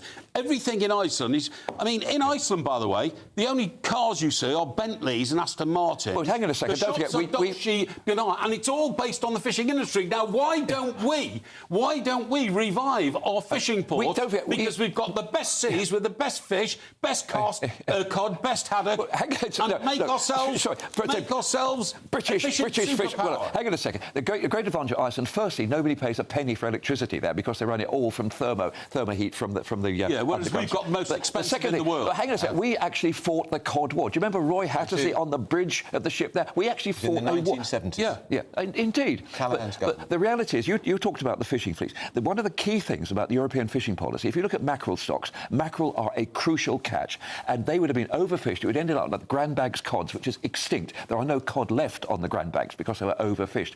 The fishing policy, the Common Agricultural Fishing Policy, makes a lot of sense. But at the moment, the point I'm making is, Mike, if the British fishing fleet is fishing more at the moment and has done for the last 5 years, what is the problem? Because we could have done a new deal next year. Exactly. Which would have been... Yeah, but hang on a second. Why do we need a new deal if we're actually fishing 14% more today? The European Union, we could have done a more advantageous deal next year. Instead, we've signed up to the current deal for 12 years. Exactly. And Stephen, you're old enough. It's obvious to our viewers who've been watching very intently on this show today, of course, for obvious reasons, that you can remember probably the day when there were 400 fishing boats in Fraserburgh. Do you know how many there are now? There's not 40. Well, hang on a second. We could make it a massive industry again. Hang on a second. Fleetwood and Hull were huge. But for some reason, British supermarkets actually buy fish from abroad. The real problem we hear is these super freight, these super boats, the Japanese that scoop up the whole of the seashore, the sea. Not in the North Sea, where the cod and the haddock rule, OK? And that's what mostly we need. mackerel, I think. But listen, you thought about Grimsby and Hull. You must remember the huge fishing fleets there. They're not there anymore because Ted Heath started all this, didn't he, in 1970, said, let's give all our fishing rights to the Europeans, and we've never recovered. We spoke to a fisherman in Fraserburgh this morning who said it's betrayal. That's what What's a betrayal? Scottish fisherman. Can we talk about driving at 10 miles an hour, Mike? This is in Wales. Labour have basically not discounted the idea that they're going to introduce 10-mile-an-hour zones. And they even suggested that 5 miles an hour... I mean, it's utterly ridiculous. I'll tell you one reason why. My car cannot go at 10 miles an hour. It can't go at 5 miles an hour. It's a 3-litre Mercedes car, and it is not designed... I'm sorry, but it's not designed to travel at 10 miles an hour. It couldn't work at 5 miles an hour. I mean, this is so utterly and absolutely stupid. And, of course, Mayor Khan in London subjects us to 20 miles... Sometimes I come in at 4:30 in the morning to work, 20-mile-an-hour signs all over the place, no more traffic, no pedestrians, no children at school. Why can't you go 30?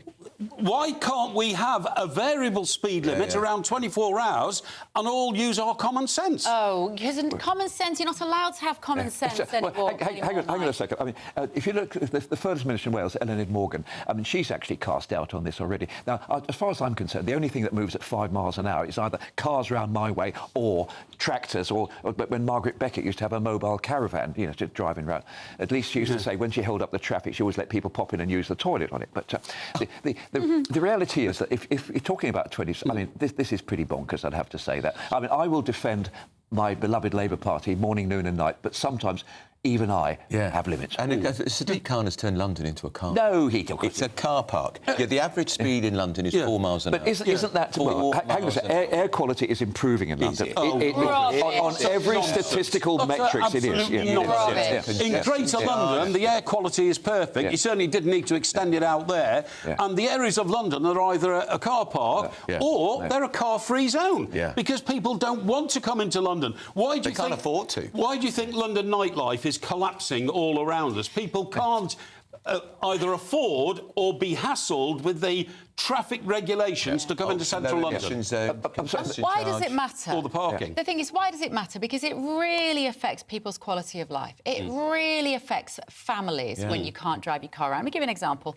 Wanted to take my 14-year-old to have a high jump lesson the other day, athletics season. Lovely. Can't get anywhere that does it because there's no... I live in West London, don't live far from where you're based. No sports facilities anywhere that will provide athletics, right, for kids. So I find someone, a driver, it's about 12 miles. It took me 3 hours, Stephen. Well, up past your neck of the woods, up North London for West London, 3 hours. Up to Copthall or something. Luckily, exactly, just near there. And luckily, we could find the funny side of it. And luckily, she didn't mind. I won't go back again. No, and that's it. That's her high jump career over. Now, I know her high jump career being over may not be the most serious thing in the world. However, my point being that for people with kids, we can't just put them on bicycles. Well, no, as somebody who's been for the high jump a few times in his career... Even this morning. I've got a lot of sympathy there. But, yeah, I mean, I spent every Sunday morning for about 20 years driving my boy to football, and my son's an electrician now, and so he has to work out of the back of a van. Now, there's nowhere on God's green earth he can actually get all his Sparky kit, you know, through the onto the underground. Yeah. However, what we've done with the Sunday morning football is we now carpool, we share. And I think that's got to be a good thing. However, there are certain people, like tradespeople, who simply cannot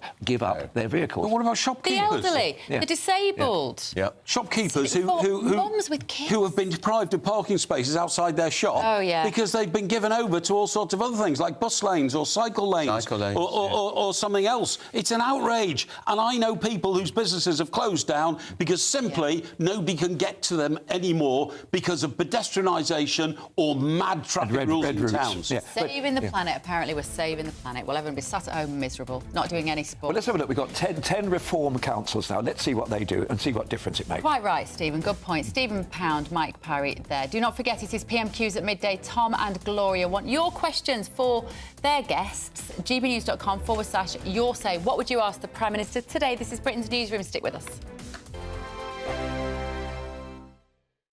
Hello again. This is your latest Met Office weather update for GB News on what, for some of us, is going to be a much wetter day than it has been of late. Particularly across the southern parts, we've already seen some heavy showery rain push in overnight. That's due to a frontal system that is edging its way a bit further southwards as we go into the afternoon, but there are still going to be a fair few showers across some central southern parts of England and perhaps Wales, particularly across the southeast. Some intense and possibly thundery downpours likely.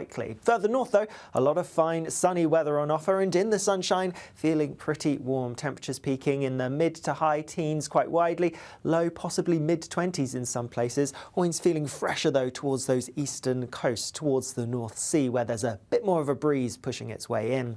Then as we go through the evening, still the risk of some heavy, possibly thundery downpours affecting southern areas, but as we head further north, it's a dry, fine end to the day. Lots of late sunshine to look forward to for most. Just a bit more cloud lingering across some eastern parts of Scotland, and here a bit of a fresher feel still because of that brisk wind coming in from the north. But as we go overnight, some of that cloud across eastern Scotland is going to push a little bit further southwards. So across southeast Scotland, northeast England, we're likely to see the sky turning pretty cloudy, and there will be a few spots of rain mixed in with this as well. Elsewhere, though, a lot of clear skies around, and with some clear skies, I'm expecting temperatures to drop a little bit. So a bit of a fresh start first thing tomorrow morning, and there could be a few pockets of mist and fog. Most places, though, starting dry. It's just across some parts of eastern England into East Anglia where there's going to be a bit more cloud and a little bit of rain at times. That edges its way further southwards and breaks up and clears away as we go through the day. And so for most, it's looking largely fine. A decent amount of sunshine on offer for most. Just a few showers possible towards the southwest, but these won't be as intense as today. Temperatures a little bit lower than of late. Mornings don't have to be tiresome, especially if you have the right company. Wake up to news as it happens, opinion and debate, and of course, a little bit of entertainment too.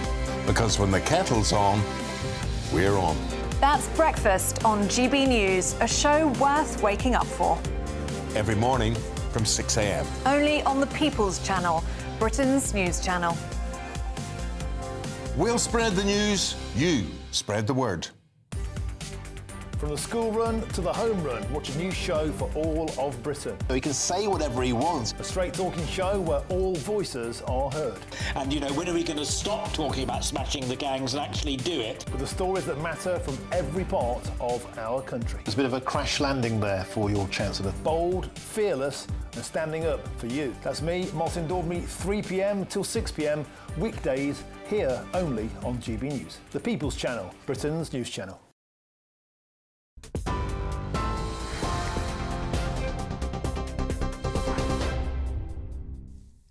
Very good morning to you. Andrew and Bev back up next. First, though, a look at the stories making the headlines this hour. First, 2 migrants have died off the northern coast of France while trying to cross the English Channel into Britain. Their boat, carrying around 80 people, got into trouble near Calais overnight.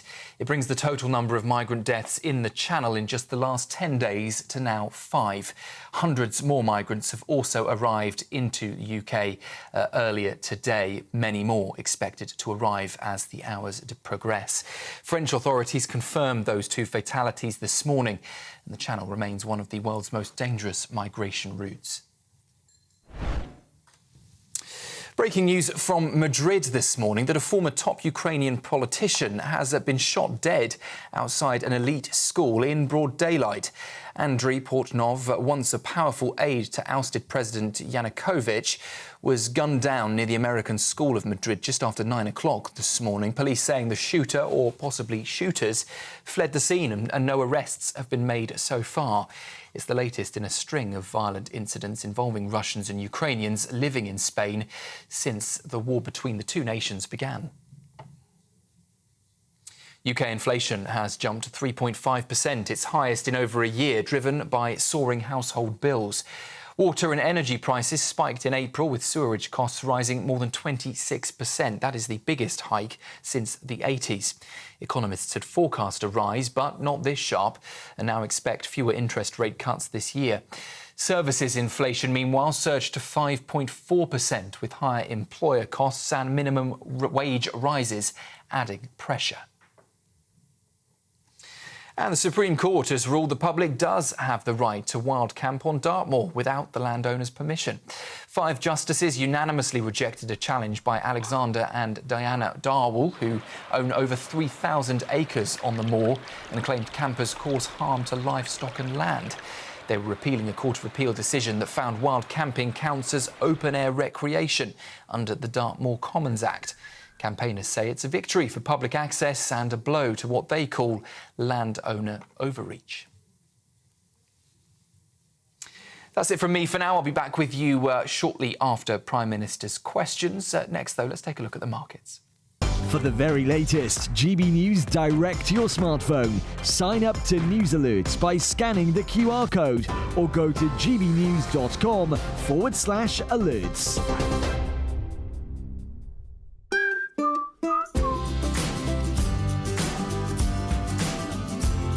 Done. My Claim Group sponsors the GB News Finance Report. Here's a look at the markets for you this hour. The pound will buy you $1.3407 and €1.1840.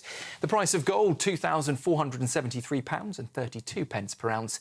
And the FTSE 100 is at 8,781 points. Done. My Claim Group sponsors the GB News Finance Report.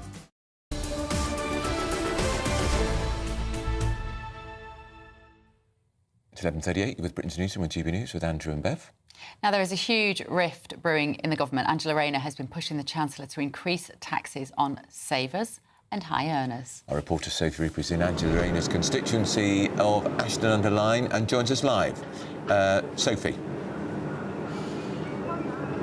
Well, very good morning to you both. As you rightly say, we are in Angela Rayner's constituency this morning. Now, Ashton-under-Lyne is a traditional, working-class, hard-working British town. As you can see right there behind me, they are very proud here to be British. And, of course, the reason we're here this morning is because of this alleged secret memo from the Deputy Prime Minister, Angela Rayner, before the spring statement to the Chancellor, Rachel Reeves. Now, that memo was entitled Alternative Ways to Raise Revenue, in which she proposed, rather than making cuts to things like welfare, that instead apologies, some distraction here, that instead of making those cuts, that we instead boost taxes from £3 billion to £4 billion each year. Now, of course, in their election manifesto, the Labour Party made certain promises around taxes, and that's something that the Chancellor says she's determined to keep, and instead making cuts. Now, we're here this morning in Angela Rayner's constituency, finding out what people feel about this secret memo in which she proposed increase to taxes. We spoke to 2 local residents, pensioners, Margaret and Kenneth, and they summed up their feelings about the Deputy Prime Minister and the proposed raise to taxes really rather simply. Rubbish. What do you make of her then as the Deputy Prime Minister? Do you trust her? No. Why not? I think she's a load of rubbish. She doesn't do anything for Ashton. Bad enough that we lost his allowance for the heating. The fuel allowance? The fuel allowance. Yeah. They could have halved it. If there's 2 people in a house, you both get it. What they could have done is only one get it. At least you're getting something. Let me ask you then, you said you're both in your 80s. How does it make you feel that the government are essentially targeting things that you've worked for your whole life? Terrible. It's just like a rabble. I've lost faith in all politics. Now, we have to say, of course, Angela Rayner would dispute much of what Kenneth and Margaret had to say there. And, of course, on the other side of the coin, some people, I'm not sure how many, might welcome what Angela Rayner was proposing. For example, people who might not be affected by what she suggested, the impact on stamp duty on commercial properties, for example, or bringing back in the pensioners' lifetime allowance. Those people who might not be affected by that, but would perhaps be affected by the Chancellor's proposed cuts to things like welfare. So there are some people out there who may prefer what Angela Rayner was suggesting. However, the real crux of the issue is that this secret memo, was Angela Rayner perhaps reneging on promises made by the Labour Party? And I think that concern is what's really going to stick in the craw, not just here in Ashton-under-Lyne, but for people and voters all around the UK this morning. Fascinating. Brilliant, Sophie Reaper. Thank you so much. It is fascinating because traditionally you should have been able to go to somebody who might not be wealthy. I don't know about our lovely couple there. I don't know whether they're awash with cash and they go back to their Ferrari in their 6-bedroom mansion, but probably not. You should normally have been able to go to normal people like that who've put into the pot all their life and say, Angela Rayner's talking about taxing people who've got second properties, and they would have gone, yeah, I'm all right with that. They go, no, I hate everything this government are doing. They just don't trust them. They don't trust them at all. I love that. She's rubbish. Yeah. It's rubbish. Yeah, and she does nothing for the constituency. And yet again, Amazing. the winter fuel allowance comes up again and again and again. Yeah. It was a huge issue in the Runcorn by-election, which Reform won. And, of course, there's talk they're going to get rid of it. But I doubt that they're going to bring it back. I think the damage is done. Yeah. It really is. Right, up in just a minute, we're going to talk about the pandemic treaty that your government has signed you up to in the event of another pandemic. And basically, it means that all the powers would just be handed to the World Health Organization to make decisions on your behalf. Honestly, it makes what we've done with the EU look like nothing. First of all, though, let's have a look at some weather in Europe. You're looking happy. Well, the forecast looks good. So you've sorted the travel insurance then? All Clear Travel Insurance sponsors GBNews Travel Destinations Forecast. There's some pretty heavy rain affecting some typical holiday hotspots at the moment, for example, across northern France into Italy, Austria, Croatia, as well as many other countries in that area. We're seeing some heavy rain leading to the risk of some flooding, even some intense thunderstorms as well. Further west, a bit drier across many parts of western Spain into Portugal, but some showers affecting the Canary Islands. Even some more changeable weather to come as we head towards the weekend. Bye-bye. All Clear Travel Insurance sponsors GBNews Travel Destinations Forecast. Westminster's full of talk, but out here, it's the real world. Am I allowed to talk then? No, that's it. This is where it matters, real people and real lives. That's what politics is all about. The fact has Trump made a good start? No. Straight answers, no spin, and just a couple of pints. How many fingers have I got up? About 10. So join me for Lee Anderson's Real World every Friday at 7 p.m, only on GB News. The People's Channel, Britain's news channel.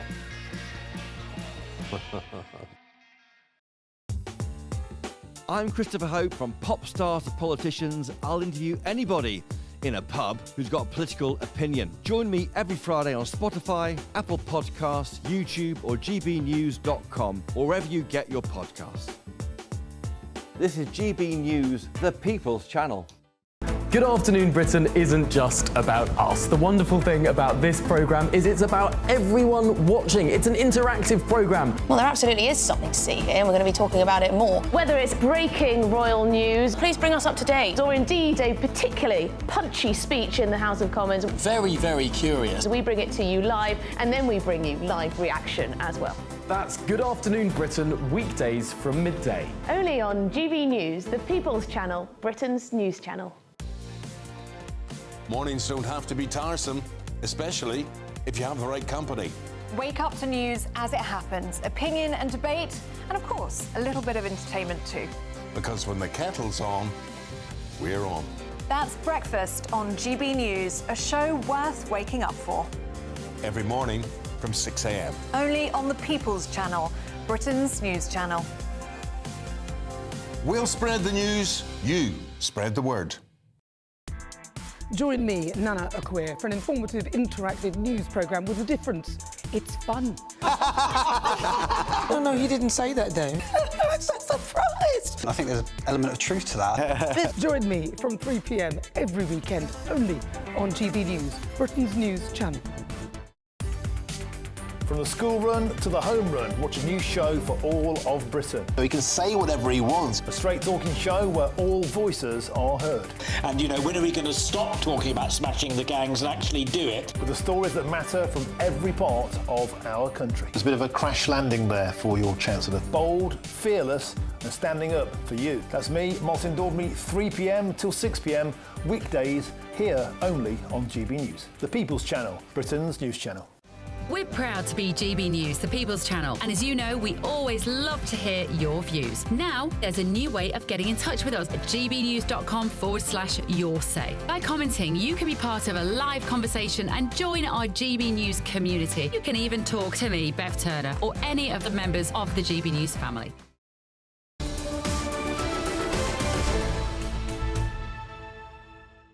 It's Wednesday, which means it's Prime Minister's Questions live. Let's cross to Westminster and talk to Gloria De Piero and Tom Harwood. Morning to you both.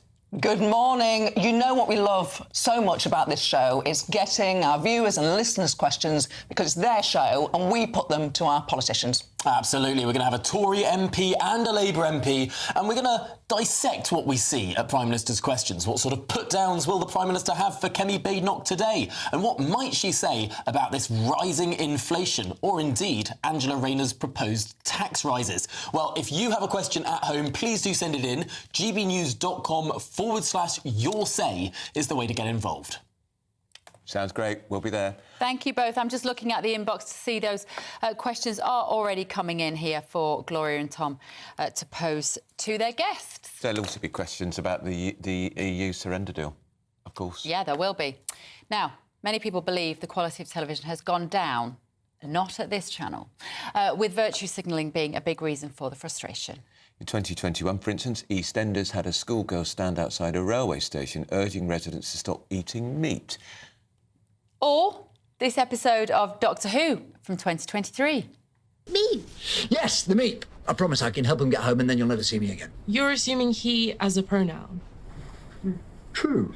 Yes, sorry, good point. Are you he or she or they? My chosen pronoun is the definite article. I am always the me. Oh, I do that. That is why I don't watch proper telly anymore. I gave up on Doctor Who when I years say ago. proper telly, I mean channels 1, 2, 3, 4. And Doctor Who, I used to love Doctor Who. I've gave up years ago. I haven't watched a soap for years and years. Sometimes I dip in just to see how mad the world has gone. But let's talk to former Coronation Street star Charlie Lawson, who does know how mad the world has gone. Charlie, are you like us a little bit? Once you notice this kind of propaganda that's nudging you to see everything through the visor, of effectively the prism of gender politics, you can't not see it. No, hi, Andy, Beth. Nice to see you, kids. Yeah, it's look, this is all in reference to this question. I switched on the other night to watch Corrie. Debbie would watch it more than me, and I was staggered, and I'll let me elaborate. It was more like a television drama, and it didn't work. There were flashbacks, there was different lighting and all the rest of it. And I watched, you know, I didn't hate it. I just watched it and thought, what in the name of Jesus is going on? Now, actors get scripts, they do what they're given.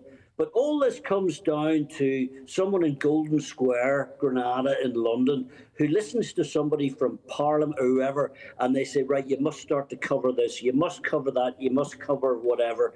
And it colours the whole of television. And I'm going to tell you a couple of stories, and these are true, and this is how deep it's got. And one of them is about GB News, and this is about 2 weeks old. Can you bear listening? Go on. Right. Listen, so I've got a book out, my autobiography, That's Life, So It Is. So I have an old mucker, an old friend from Loose Women. I've done Loose Women a dozen times, okay? It's easy peasy. They get a bit shouty, but it's easy TV. Anyway, even then, will you hear what happened?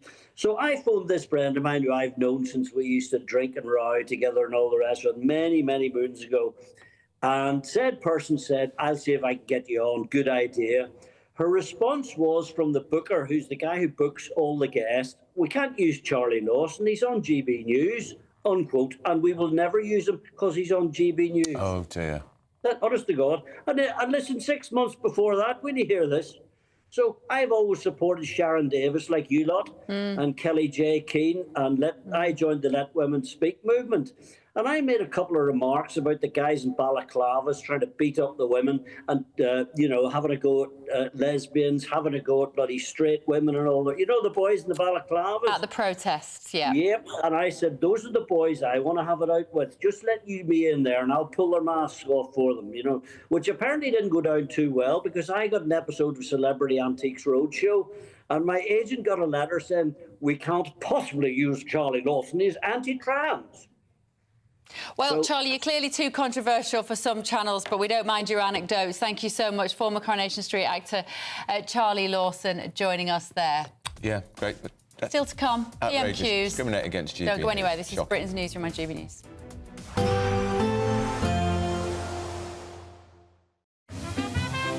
Heavy showers first thing will be followed by a warm, cosy day. Boxed Boilers, sponsors of weather on GB News.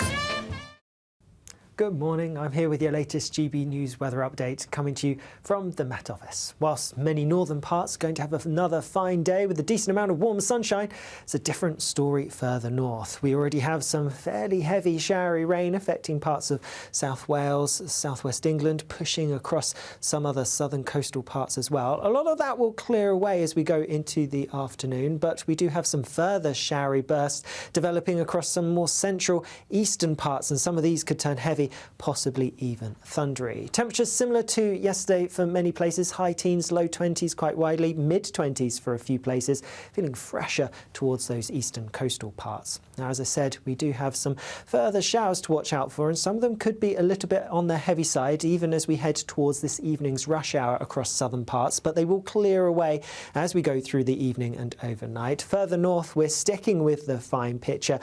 Pretty decent end to the day, lots of sunshine on offer for most, albeit across eastern parts of Scotland. Some thicker cloud here, and I can't rule out one or two showers pushing their way in, particularly across parts of Aberdeenshire. Then overnight, as I mentioned, the showery rain across the south, that clears away, so it's looking dry for most, but some thicker cloud pushing into some eastern parts of England could bring a few outbreaks of rain and a few showers still possible for eastern parts of Scotland. Otherwise, there will be a lot of clear skies around, and so it could turn a bit fresh for some of us, maybe a touch of frost in rural spots of Scotland, and there could be a few pockets of mist and fog around too. Then through tomorrow, that swathe of cloud continues its progress southwards, still bringing a little bit of rain, perhaps to parts of East Anglia, maybe Kent for a time, but on the whole, it's a generally dry picture, just a few showers here or there, and again, a decent amount of sunshine, but with some fresher air coming in.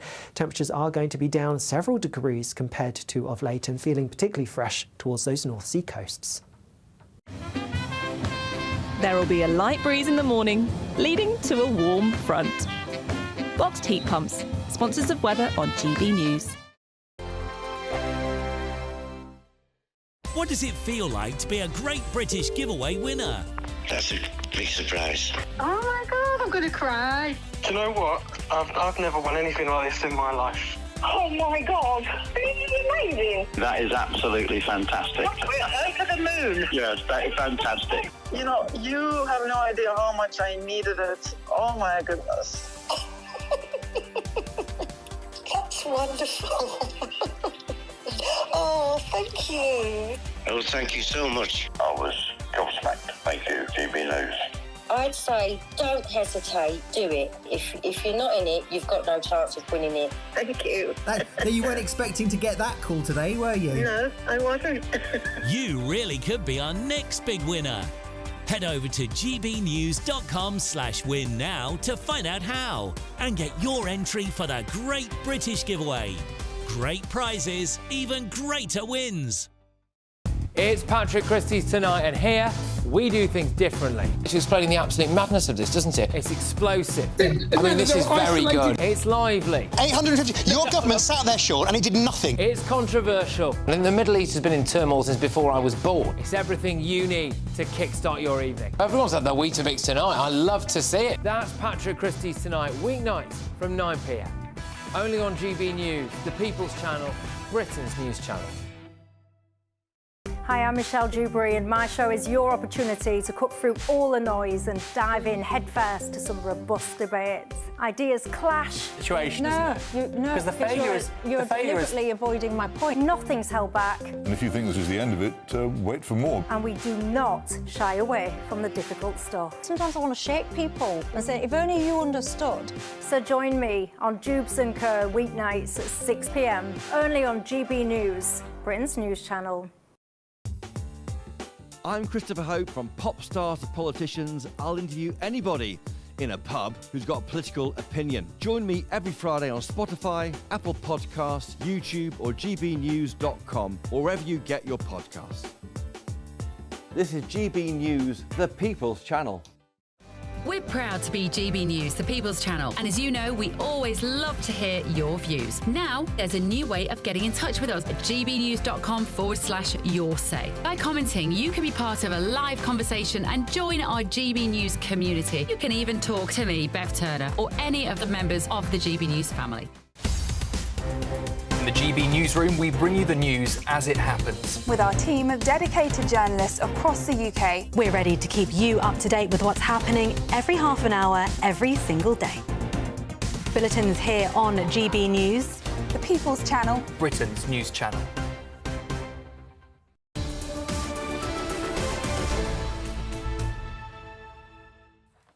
Well, we're building up to Prime Minister's Questions today, which should be pretty fiery, I would have thought. There's plenty of ammunition for Tories, Reform MPs to go on, not least the huge split between Angela Rayner and the Chancellor of the Exchequer that's on the front of the Daily Telegraph today.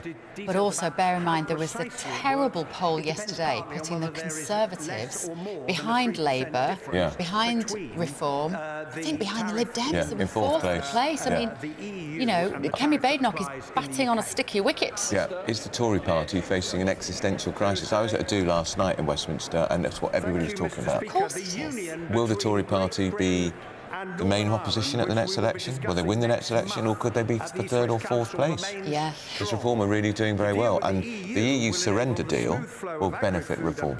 And the idea that Reform, the Conservatives are saying quite arrogantly in the last 24 hours, well, maybe we should sit down with Reform and come up with a deal. I don't think Reform needs you.